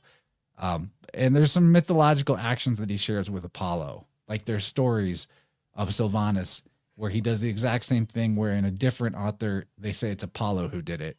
More evidence to my point that they're the same guy. I'm wondering, Chance, if the three indicators are correspondent to the three sections of the Social Security number. What did you say he marks? Three different things? Yeah, let me get this pulled back up. It's the Sylvanus domesticus, the Sylvanus agrestis, and the Sylvanus orientalis. Yeah. So that's like the home, the fields, and the east, or the beginning of the estate. I think they're still observing these components in the segmenting of the Social Security numbers. I think the first is your place number, and then is something about your regional number, and then there's probably your file at Washington. I think you're right. Check this out. Yeah. Check this out. So me and my sister have the same 6 Social Security, but we were born, like, she's 2 years older than me. We were born in the same hospital, but we share the first 6. Yes. No, 5. Okay. So we share the first 5. It's Yeah, like 3 numbers brother and I, dash, then we're 2 two- we're numbers, two then off. dash. That's very arcane. yeah. Like we're So decoding. I the think Social you're going Security somewhere number. with that, Gabe. Yeah, man, I'm telling you, this stuff is still in effect, y'all. It's just a matter of connecting the dots. That we act like this is safely primitive. Oh, this happened we're way past this. No, this is in our DNA of the realm. It's all part of the simulacrum still. Damn. I got a tattoo on my right shoulder here that says Miele Selvatico, wild honey. And so I'm appealing. I love it. I'm appealing to the sweet wilderness. And so I wonder, what came first, the word Selvatico, which means wild, or this god, or both? Or they kind of both appear at the same time. And so the deviation of the boundary of what's in here is Apollo's realm. This is civility. This is the light. This is where we have stop signs. And outside of there is the wilderness. That's the chaos. That's the unpotentiated everything. But we need a mediator, a guardian of this boundary. And that comes from Herm. That comes from this Sylvanus. I'm also thinking too about. Let me add too, real quick, Kyle. Yeah. The Sylv here of Sylvanus, we get modern interpretation referring to the forest or the wilderness, but that root, Sylv or salve. Well, you know what a salve is. It's a healing agent. Yep. It's the same exact root as like Salvator, salvation. It means savior, basically. Now, with a little philology, you swap that L to an R and that V to a P, because V and B are interchangeable, B and P are interchangeable, and you get serp. It's the serpent energy, back to like, the serpent on the stick, and going to versions of this guy like Kernunos associated heavily with serpents. So I want to put that in there too, that we get Sylvanus meaning like of the wilds or of the forest. But when I read this, I see salve, honest, like the savior of the year, Or like or like the cycle. The cycle, exactly. I'm also thinking about how not only is for the boundary, there's the wilderness aspect, and you also mentioned martial and war aspect. Well, the Asclepius and Chiron were said to have the technology of all of the medicine and all of the herbs, and also all of the military. And that met at the point of the arrow, which could be used for poison, and also the remedies from all of the herbalists and all of the doctors that they consulted for this poison in order to bring it about or to remedy it, and also for the military might as well. So there's the boundary at the point of the arrow of in that technology. Yeah. That is interesting because this is also like a hero, you know, and hero and Eros are very cognate to each other. Eros is one of the names or Cupid shoots arrows, you know, one of the versions of this like sun savior deity. And I found out today when I was looking into Kernunos that the root Kern in Gaelic or Old Irish, one of those old languages off that island, actually means hero. So we're back to, you know, and that's what the reincarnating savior is, the hero. So heroes and Eros, and heroes both heal and kill. they do both. Right. So I'm seeing a lot of correspondence to the format of the dollar bill. I just wanted to put on the table, like Kyle, when you mentioned we need a mediator who goes between the private and the public, you know, and the dollar bill is packed with filigree, all kinds of leafy hedge. There's a hedge And around. there's a green man. And there's a green man. There's a get out of here. How did we not think of this till now? There's an egg on. There's an egg on with the hero in the middle, who's a dead president who's been sacrificed. And there's two witnesses on either side of this hill of Golgotha. There's the Secretary of Treasury, and there's the Treasurer's Department. It's just the head. It's just the green man's head. This is the tall king heads. These are the tall king heads. And it is a Golgotha correspondence. But when you mentioned a mediator, I just want to point out this phrase: this note is legal tender for all debts, public and private. And so this is crossing the blood-brain barrier of the private and the public. And that line right there about the private and the public, that's what they're trying to erode away. The differential between what is your private internal life, where your refrigerator is spying on how much mustard, ketchup, ultra you still have. Yep. So they on the same, I was looking at some old coins. I got some dollars here, and it says on the back, it was like Latin for out of the many one. So it was like this idea backwards, instead of like from the one come many, right? Like that is interesting. It was backwards, like from the many one. That reminds me of the Smith Modernization Act. If you think about the way propaganda was pointed outward, like spokes or weapons pointing outward, and that is from the one into the many. And now the Smith Modernization Act has reversed the weapons into the center. And so now it's from the many down into the one, to the individual. Fortify your temples, y'all. Mm-hmm. Good Lord. What are we getting into? Okay, I just wanted to cover off one more kind of obscure god that I think correlates to the two I just showed. This is Silenus. He's said to be a father figure to Dionysus. He's a forest man. He's often got satyr attributes like Pan. He presides over other daimons. That makes him an underworld Kronos figure, boss of the dead people. He's associated with masks, which are called Silene or Silene. Well, I mean, what is this green man we see all the time? It might as well be a mask. It's not a lot different in terms of, and this is in terms of masks, it's like decorative masks. It's like what you put on the wall. He prophesized while intoxicated. Boom. There you have your Bacchus Noah figure. He's a giver of performing arts, teaching people music and theater and things of that nature.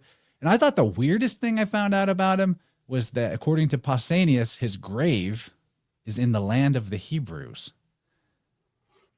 So just wanted to put him on there, and you can see really clearly that his laurel crown Looks like also horns. has a strong appearance of horns, really strong.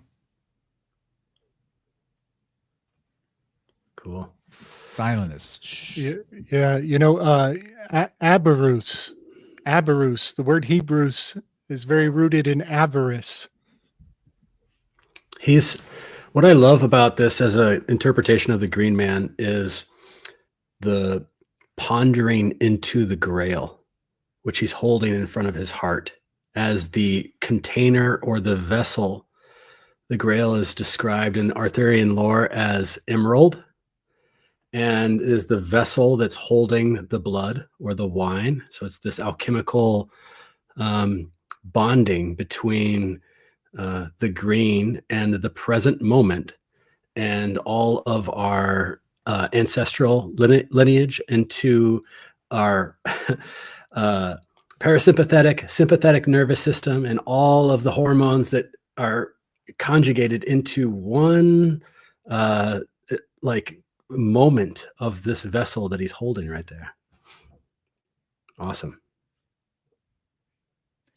Okay, so let's get through the rest of Kyle's stuff here, because there's so many things that touch this Green Man mythology. I didn't even know about Elijah and the Green Mantle. I'm about to get learned. Yeah, it's often just talked about as Elijah passing on his mantle, which is maybe one way of interpreting into how did I make sure I get this right? Elijah passes it on to Elisha, who passes it on to Elijah or something. I forget. But anyway, the prophet John Elijah. the Baptist is the reincarnation of Elijah. Exactly. John the Baptist is said to be the reincarnation, and Elijah is one of two people in the Bible that didn't die. He gets brought up to heaven, the other being Enoch, right? So he gets brought up to heaven on this chariot of fire. And as he's leaving, one of the stories, this is in the book of Kings, that it describes Elijah as always wearing green, and that these mantles are the representations of a title or station, as if the prophet is like the university, like the head of this group of learned elders. And I believe that he drops the mantle and Elijah picks it up, which is one way of, I think my way of interpreting this is that he had no teacher, that he was initiated by the wilderness. He was initiated by the Green Man. He was initiated by the path of devotion and the path of following his heart, as opposed to the path of contemplation. And of course, the symbolism of the chariot and Elijah's visions of angels and all of that, there's all of that. There's so much in the story of Elijah that's so cool. But in his mantle, it's green. He's the Green Mantle. It's awesome. It's like, yeah, the Green Man making an appearance once again in the most in this fashion of connecting the pieces through the haziness out of the corner of your eye, instead of following fact by fact, step by step. That's what I see it. It's got a nice Visha Kapaisis hiding out in the wheels there too. Oh yeah, it sure does. Little hidden almond. I mean, if we are not careful, we're going to spiral off into a whole tangent about Elijah. That he could be his own episode. So, but I love it. I love it. We've got a lot of deities to talk about. Yeah, Milarepa Sort of from a India. catalog here in the last 20 minutes. Yeah, this one came up on the Occult Rejects episode I just did. Somebody mentioned Milarepa, and apparently there's much to learn here. Yeah, and on my part too, it's Milarepa was it's kind of like the story of he was an evil sorcerer or something like that, and turned into this great saint of Tibet. On some accounts, was Milarepa an actual person, or probably not. But the story goes that somebody who was looking for their own redemption, went up into the mountains and was looking for the teacher, but stayed in the mountains for years and years, decades and decades, and subsisted primarily on nettles, so much so that he turned his skin green, and then eventually, found enlightenment. And so that there's a green man. When I hear nettles, I think a lot of people, when they think about nettles, especially in the herbal circles, we think about the plant, Urtica dioica, the stinging nettle plant, the one that's really familiar, that we have there's so much information and history on this plant, and I can identify it really quickly. But where this tied in to me with acanthus is that they might just be describing a feature of a plant instead of the actual stinging nettle. A plant that has spikes or creates some sort of unwanted, like itchy response. And Topher from Biocharisma mentioned to me once that plants that have spikes on them are bioresonators for the land. And so that they help all the other plants around the land grow. And the way that I see that in my mind is that they're like little antennas that take up etheric energy, and therefore can receive that or transmit that. And in the case of nettles, I've always thought that stinging nettles are not taking the etheric energy, but taking the telluric energy, taking the energy from this current that's coming from the ground, and it's putting that little shock into the little tiny hypodermic syringe, because scientists have tried in vain to find out what is the concoction of chemicals that's in a stinging nettle sting that elicits the response, which is so healing, by the way. And they can't figure it out. And to me, because it's fire. Yes, it's not a chemical. Exactly. It's fire. It's simply that. It's fire that comes up from the earth. It's bringing this fire up from the earth. And so the story to me of Milarepa subsisting on nettles is the story of a man, or a living man or not, subsisting on the telluric information and fire that is in the ground, and therefore finding enlightenment through that path. And then again, going back to Jesus coming back in flesh and bone and not flesh and blood, because there's one of the biggest secrets and mysteries in this world is, how does a plant take light and change it into sugar for energy through the color green? And I think that what we see here is an example of trying to tell us that these enlightened beings, not coming back with flesh and blood, but coming back with some sort of verdant, vibrant energy that is, built on the ground below, built on the ancestors, built from Adam and all the way up, and supplying that for the future as well. So I just realized we never talked about acanthus being called bear's breeches. And I thought of that because I saw in my Rumble chat there was a bear that commented and like, oh yeah, this is totally bear adjacent chat. Also, I gotta promote that the next InnerVerse episode, because you're talking about like this mystery of why the nettle sting has its properties. I brought back Steve Young, PhD physicist turned alchemist back on, and we had this huge discussion about the elements, the quintessential elements, and the honest science of the elemental chemistry, not periodic table elements, but getting to the sort of fractal blueprint that these elements actually demonstrate to us in the effectiveness and attributes of everything in the realm. So look out for that. I think you're really going to like that one, Kyle, especially as somebody that does what you do with the herbs, and that you have the take that you have, that it's like, we're not really going to get to the bottom of this by chemistry and by you're going to really like that one. So I had to promote that. That'll be next week. I'm super excited to put that out. It's really enlightening. Just going deep on something that maybe we all know on the surface, like earth, air, wind, fire, spirit, but taking it to truly like the next level deep end of understanding. Oh, here's Al Qadir again. and he's standing on a fish. Holy Yep. crap. That's the same symbolism as standing on the egg, or it's the fish that opens to let Jonah out. You know, Jonah, by the way, Yuna means dove. What happens when the ark is ready to be disembarked from and the ark is ready to open? Is Noah lets a dove go, right? So Yona in Hebrew means dove, and the fish opens its mouth and the dove comes out, and that means that the dark night of the soul is over, you know, and he can go on towards his enlightenment and towards his true mission or true purpose and get out of his like dark night of the soul. So anyway, there's a lot of Venus turning into a fish to escape like a deluge or a cataclysm in different mythologies as well. I'm super glad this image is here to show that, yeah, the head, the severed head, the egg, the stone, the ark, these are all, and the fish, these are all symbols that correspond to the same thing. It's the opening. It's the opening of the generative power to kickstart the next cycle and bring fecundity in life. Cool. Yeah, I don't have anything else to say other than, you know, what we opened with the Verdant One and Moses, other than this being a version of Green Man in Arabic circles. And yeah, there you have it.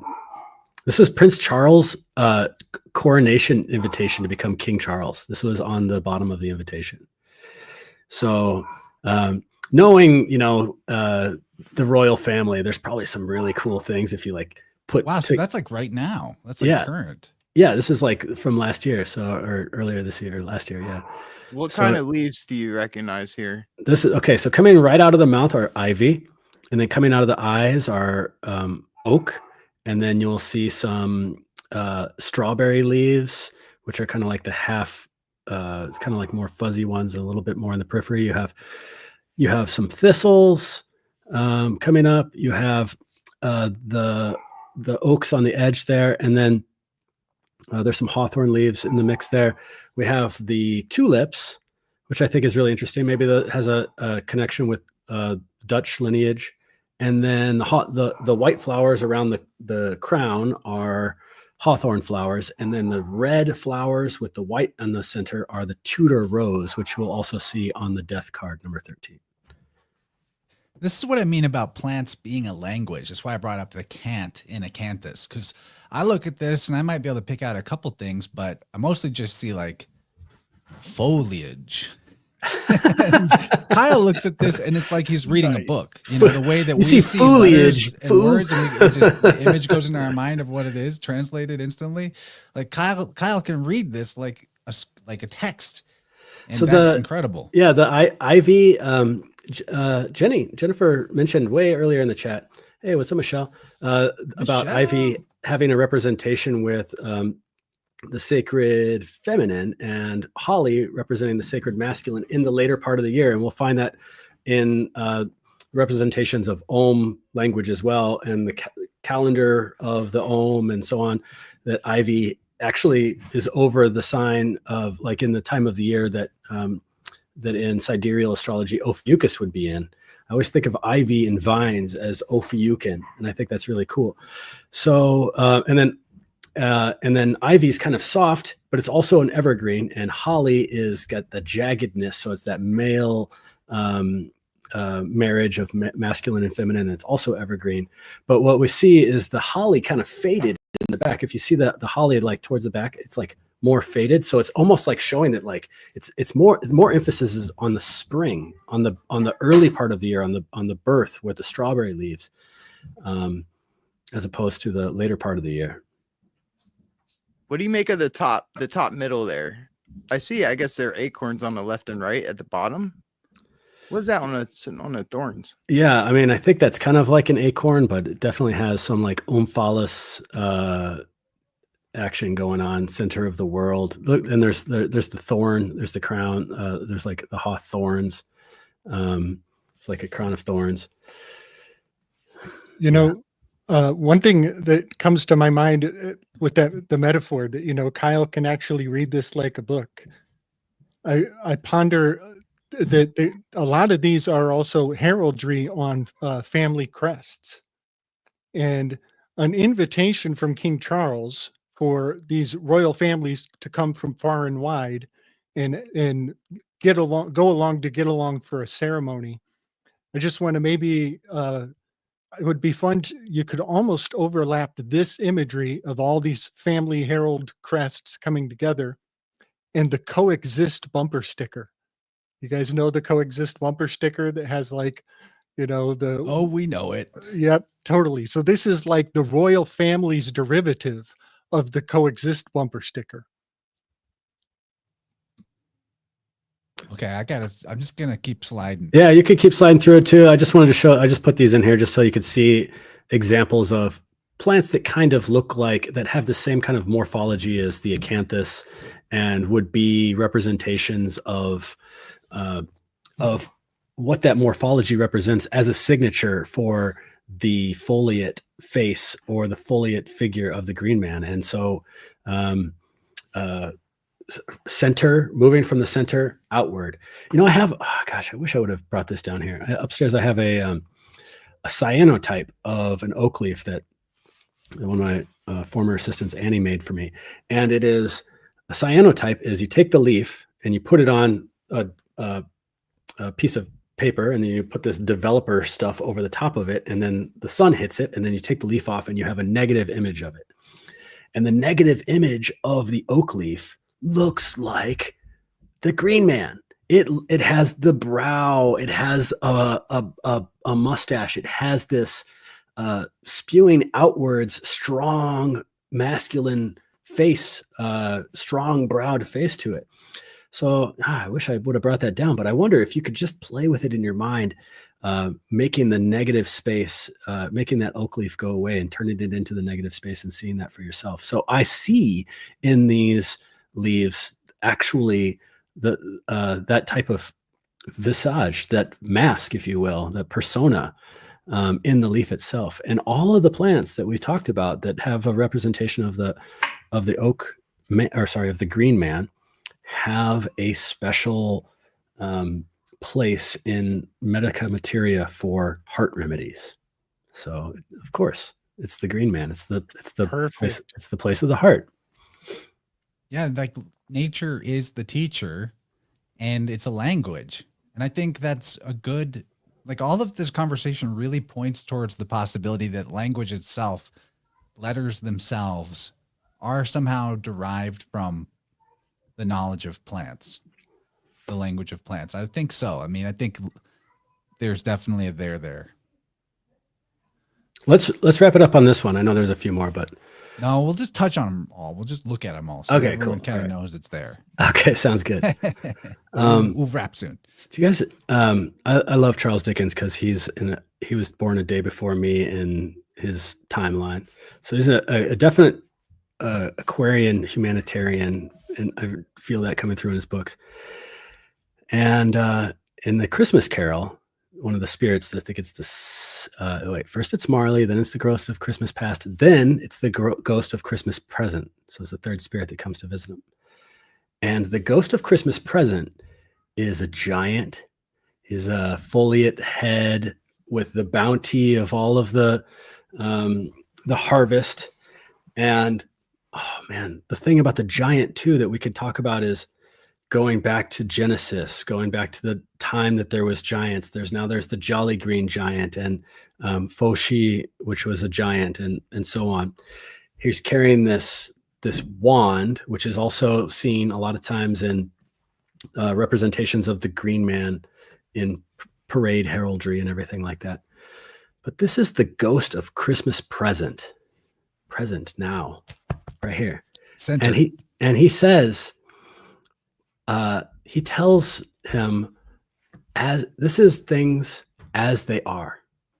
This is the way things are now, but you can change that internally by doing an internal adjustment of your present moment.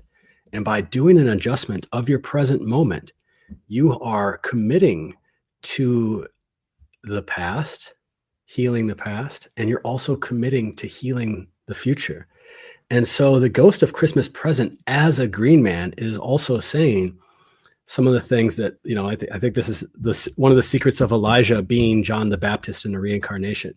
And one of the secrets of the sacrifice of the past being available for the abundance of now. And one of the ways that sometimes I scratch my head as a forager and I say, how is it so perfect that this plant is right here, right now, right when I need it? It's amazing. It's amazing. The power of the path of the green, the verdant path of the green. And so I like to tie this in with Saint Hildegard von Bingen from the Middle Ages, who always talked about this philosophy of veriditas, which is kind of like a combination of verdant and truth. And she talks about it's God's freshness. It's the revival of the spirit. And the way that she sees it in her mind is that it's like a contrast of this greening power to the drying power of sin. So sin is what dries you up, and it dries up a culture, and it makes it so that cultures can no longer create.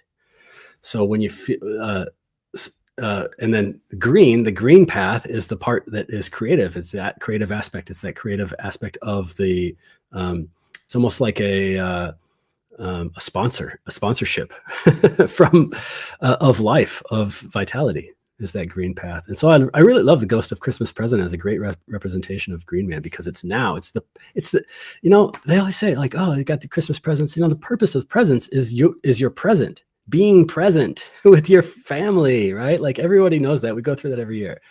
And that's what I love about that, is that we can heal each other's lives by being present with each other at Christmas time, but also with ourselves when we go within and we look for the God within us that's close to this. This is the other thing too. This is the trap about the Green Man. The Messiah of the Green Man is, I want to go out there and find him. I want to look for him. Where is he? He's on the side of the building. I want to chase for the Green Man. And we're talking about an essence that's found within ourselves. This is the path that's within, and this is where God is closest to us. Is right here towards the center, where everything disgorges out from. Yeah, buddy. This is why I like you, Kyle.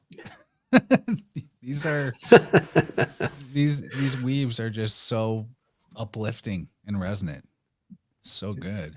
Yeah, man. Thank you for bringing this to us. Totally. I want to give an example where I think I saw this presencing, giving a healing opportunity. My over the holidays, my matriarchs are always very stressed out about taking care of their matriarch. My grandmother is she just had her 95th birthday, and I find that her daughters they struggle with providing for her in so many ways. And I just had a fun suggestion that I think is going to provide for my grandmother. And, I just was telling my aunt, I think what grandma really wants is for somebody to just listen to her complaints and agree with her that it sucks. That's what all women want. You don't have to promise to fix it. There's no need. There's no joinder to resolution. It's just to be present with her in the fact that, yeah, that does suck. I see what you're saying. And any worry about the future is, hey, I'll be here for you when that happens. You know what I mean? And so that is the presence that I think my grandmother is seeking from her daughters. And that was the advice I gave her, that people just want you to be there with them. When you say this, that, and the other thing is my problem in life, you can almost fix everything by just saying, I see that. I see the same way you see. Yeah, and it actually fits really nice into the previous weaves about the vulnerable zone behind the left shoulder of the biofield, that, with energy sucking people or people with difficult emotional states that feel like it hurts us to be around, or that is, we try to avoid. There's a confusion, what I've found doing the tuning work, that I used to have this confusion around boundaries, that the proper way to have boundaries is that, like, you cut the negative people out of your life, or you ignore or avoid, avoidance, denial, You avoid and deny when people are in those states, or you try to fix or change them out of those states. And when you understand that this is heart energy we're dealing with, including the sorrow element, then it's a denial of heart energy that is taking place when you try to fix, avoid, or deny, or cut out the people that are in those, states energetically and emotionally. So oddly enough, to our ears who have been trained this way, is that the best protection against negative emotions in other people is accepting that it's that way. Just be like, it's okay that you feel that way. I accept that this is how you are right now. And that's what gives you the boundary of protection, is the acceptance. Believe it or not, it's the witness, and you're giving the okay to it. You're like, yep, it's fine that this is that way. Because in the opposite sense, when you're saying, I can't be around you right now, your sadness is bumming me out. That's you being vulnerable to it. So that's actually, you think that you have a boundary by avoiding, but actually it's the opposite. You're porous. You're vulnerable. So the real boundary, the real protection is being like, yep, that's fine. It's fine. I see you. You know what I mean? I'm starting to think of this. What are we going to call this thing over the left shoulder? Whatever it is. The pit of despair. The pit of despair. It's the left armpit, really. It's not so much it's kind of over the shoulder. There's more maybe in the armpit shoulder region. Well, I'm starting to think of it as you guys have all read the poem Footprints, where there's a vision in heaven that you're walking in the sand and you look back and you thought Jesus was with you, but there's only one set of footprints. And you're like, hey, you said you would never leave my side. And he was like, well, the one set of footprints, those from the times I was carrying you. I'm starting to think that that's kind of what this presence over the shoulder might be, and we fulfill that for each other so often.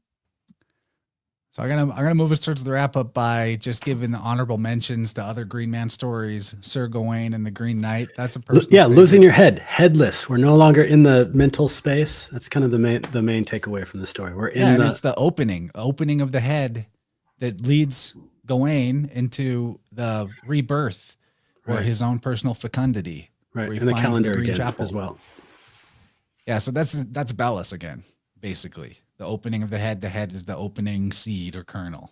That's so we could go on a lot about that one. I kind of wish we had time for it, but the May King. One of my favorite things about the May King, or just the epitaph of the May King, this is like another Omphalos stone, center of the world as well, is that the word May King is a noun.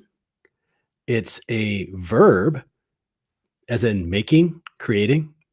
And we might even say that it could be potentially a future tense verb, as in the king of it shall come, it shall come about, so shall it be. May. Wow, the king at the future tense verb.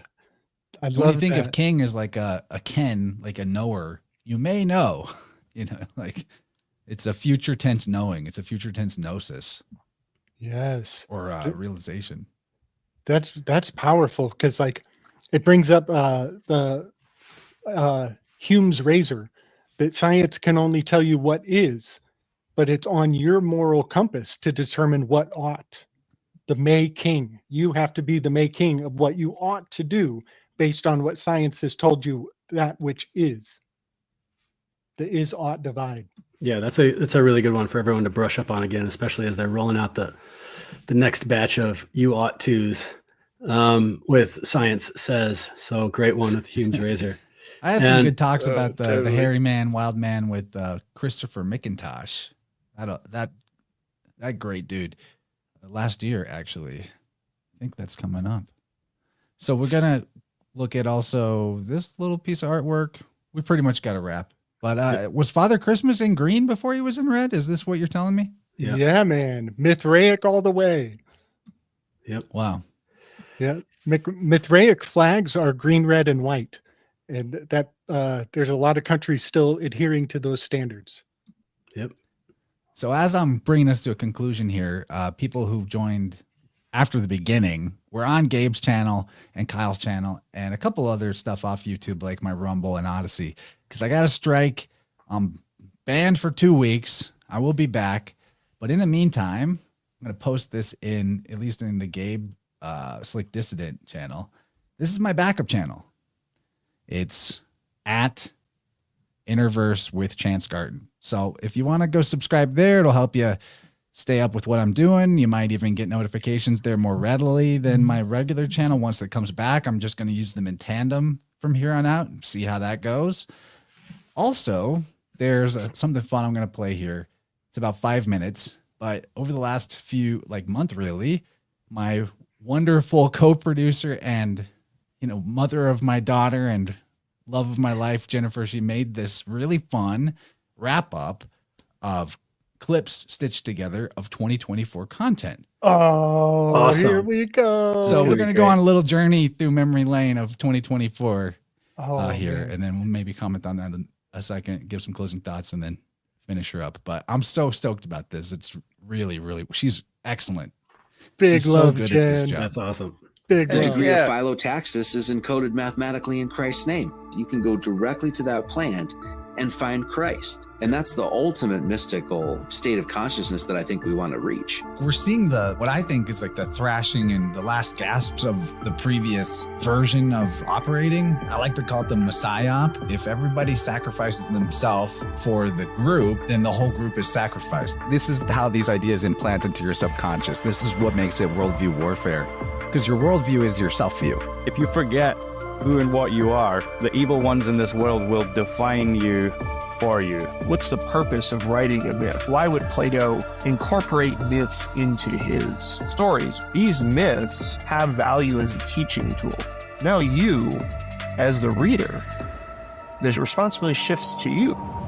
You have to go do the work to figure out which parts of this might be true and which parts might be false. You're being shown something that you're told to believe that you can't independently validate. So rather than accepting it as fact, ask a question like, does this footage make sense? It doesn't seem like that burden of proof is often applied. It's more like, we've shown this to you, we're NASA, and therefore you have to believe us, otherwise you're a conspiracy theorist. We have a conspiracy against our own greater nature. We have a repression of the sublime. It's probably the last repression that we have. We've all got liberated about sex, gender, whatever diet we want to be on. There's no secrets left. But maybe the last secret that we have difficulty acknowledging is that we have these openings into larger reality. Mason in the tuxedo with the tarot cards showing the truth of it. And in the song, they're talking about don't fear the reaper. In other words, don't fear the cycles of Saturn. The wind isn't afraid of it. Nature's not afraid of it. Take my hand and don't be afraid of the cycles of life and death. Are you linked to this somehow? Are you related to the Bidens? Because what How is dare a you. tuning fork if not a Biden?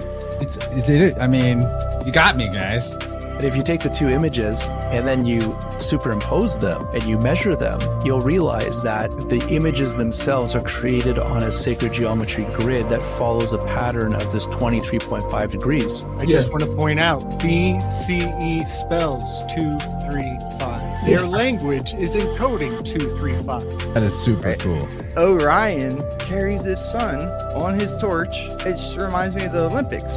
Summer solstice, that's the height of the summer. If precession is what they say it is, then we are so blessed to live in a time where that exactly happens.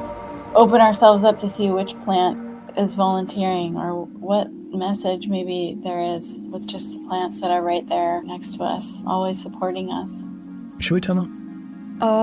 Yeah, because happened to have like a bun in the oven too. Been pregnant this whole time. Appreciate the life that you steward.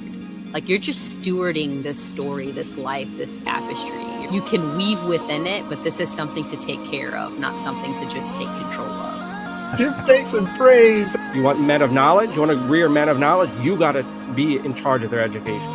No matter what the symptoms are, no matter what the condition is, there's usually something underneath that is trauma related. We're held in a space of fear that we just don't need to be. We don't have to live in fear of the way our body works. We don't have to live in fear of these invisible enemies. We have a protective elixir produced by the mouth and the body to keep our gums and teeth safe, and it's called saliva. We really need to treasure it and protect it. There's actually a protective nature to algal as well. After Perseus beheads Medusa, it is used as a shield. So algal is actually protective in nature if we use it consciously. Magic itself is neither good nor evil. It's just a force. At the deepest level of ourselves, we're connected to the whole universe. What the French magician Eliphas Lévy called the astral light. Most magical moment of all time for me personally, I was able to keep my hands underneath and catch this baby on the way out. Wow. It was just an incredible thing. It's a beautiful system. Nothing to be afraid of. It's all astronomical. We're not here to disempower you. We're here to empower you. Everything emanates an electromagnetic frequency, and the heart has the ability to entrain with other electromagnetic fields. We can learn about the plants from the plants. I would say it's like an exercise in consciousness. Well, actually, I think this conversation's been a bit heady. Well, that's how we do it. This is not the 101 class. You're talking to the This is not the 101 class. No, sir. Next thing you know, it's been scrubbed from the internet. As usual, our man's got his finger on the pulse. I'm excited to get down with the slickness, as Kabir said in the chat here. Wow, man.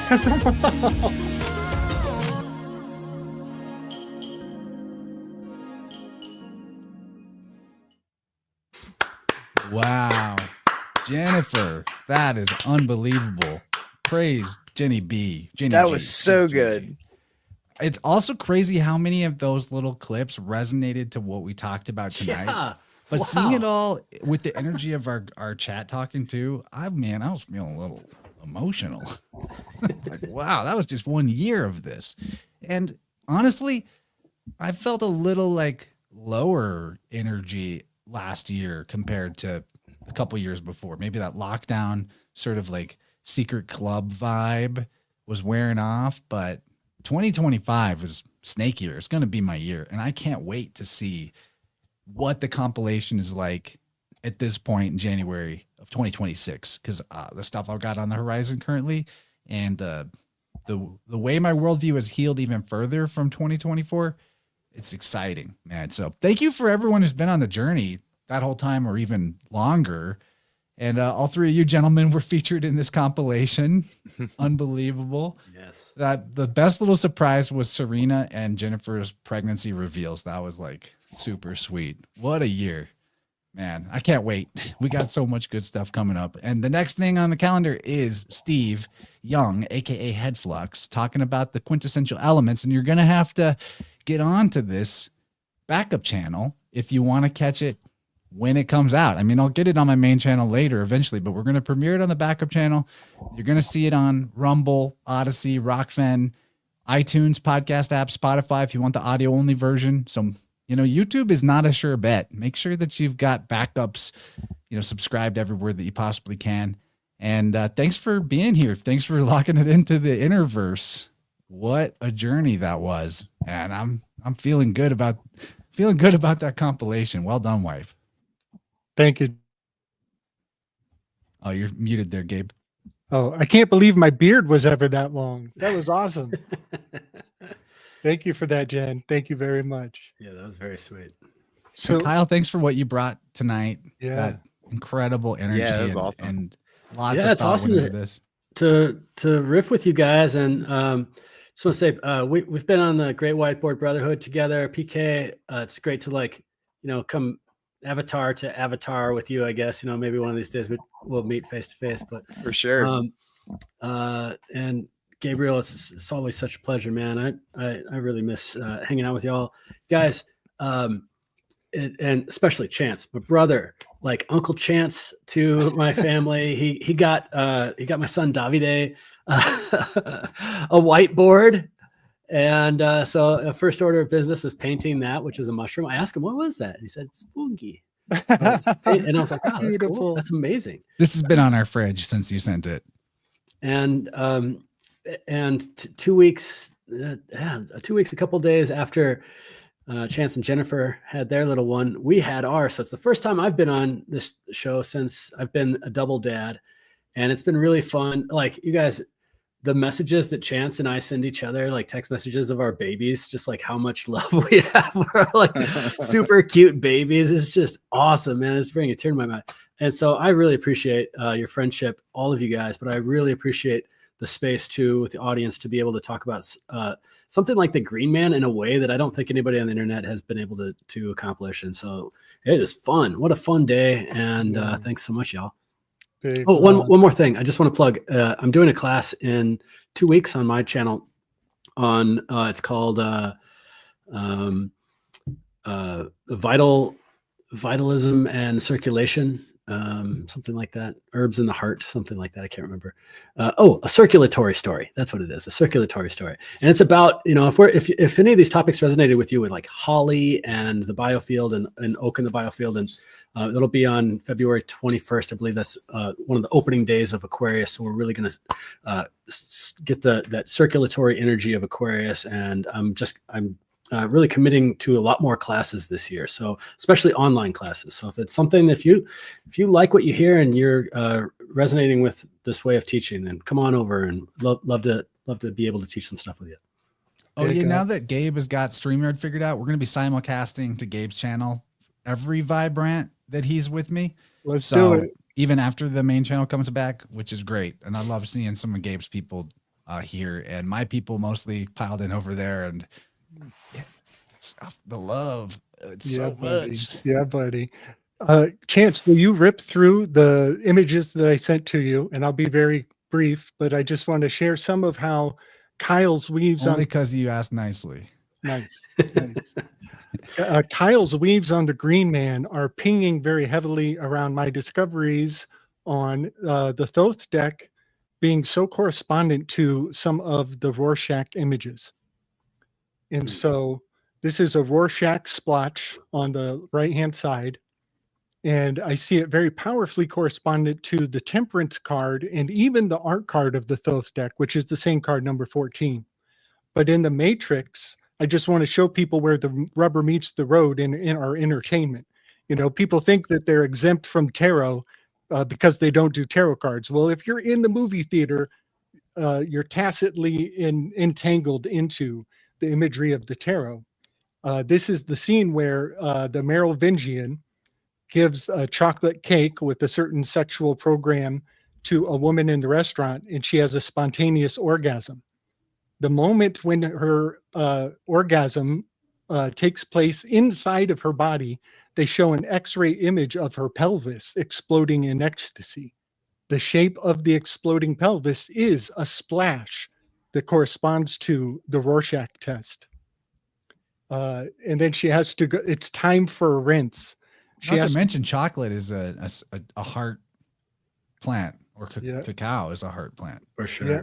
Yes. And then she actually gets up from the table, has to go to the bathroom because it's temperance.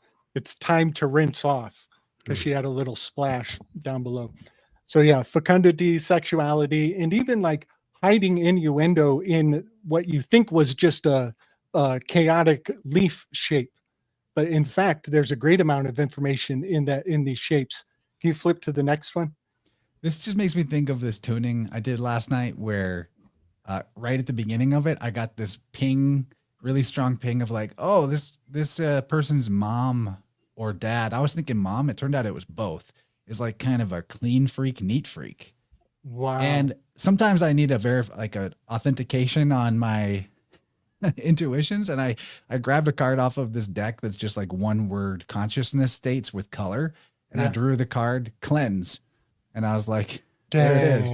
And so we were dealing with like flow issues, and it ended up being quite important. This idea of like cleaning, cleansing, maintenance to the whole session of the theme of the session, but that's what it made me think of. That was a really shout out to that client. That was such a fun tuning session. Very interesting. Yeah, good read on it too. So this is another Rorschach card that is powerfully correspondent in my eyes to the Fool card, who is all green. He is literally a green man. But as I was kind of cogitating on this, my first layer, I was thinking... With the horns, by the way. Yeah, totally. I was thinking about, are these cross sections of the brain or even anatomical cross sections? Was just kind of my guess at what these images are drawing upon.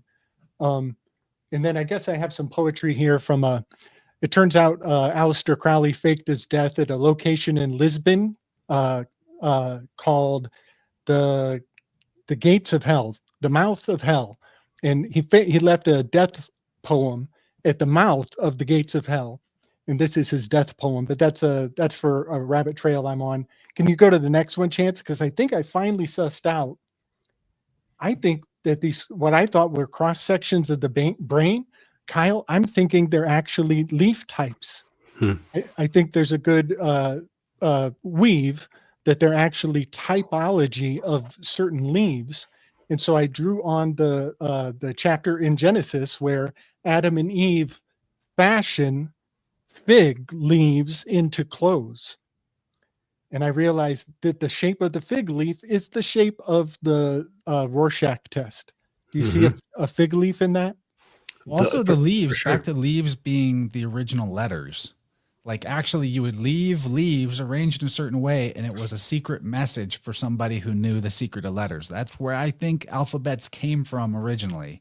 Yes. My opinion. But in terms of cross sections of the brain and leaves, it's like, well, in modern neuroscience, they believe different sections of the brain are related to different elements of consciousness. Missing the boat that the brain is more like of a filter reducer of consciousness type deal. But that in terms of cross sections of the brain being like different aspects of cognition, but that's what leaves are. Leaves represent these different qualities that pertain to and influence our consciousness, depending on what the leaf is. That's what makes it a language. So like the original language is the different modulations, the opening and closing of our consciousness and awareness, along with emotional flavoring, aka colors. And that's why what letters really are, numbers really are, is qualitative. Quantity is illusion. Quality is everything. And that's actually what this element conversation is really centered on. So it's cool that I'm seeing, now that I have that lens, I'm like seeing it everywhere. Nice. And I always love pointing out in this particular verse is the first time they realized they were naked. And the word naked in reverse is the word deacon. And so there are 36 deacons that give foliage to the wheel of the sky clock. And so Deacons could be like those compartments of the mind too. Right. Or letters. Yes. And so, as the deacons roll out, that's how you know where you are in time. So what happens if you add 26 letters plus 10 numbers, you get 36, I love it. I love it. The fully aged. Yeah, man. This is great. This is fun. So I just wanted to share some of that. Folly. Nice. Okay. Well, we got to wrap it up. PK, you got any thoughts for us before we do this thing? No, I just want to say thanks for having me, and thanks Kyle for putting this together, bringing this forward. I mean, it was awesome, dude. Green Man I'm kind of bummed we didn't get into Sir Gawain and Green Knight, because that's one of the best tales I believe of Green Man. Some other time maybe, but like I love that we touched on things that are not the normal touch-ons for the Green Man. So only here at the InnerVerse. This is great. Thanks. All right. The Great Whiteboard Brotherhood will ride again. Good night, everybody. Night. Love y'all. Bye, everyone. Big love and respect.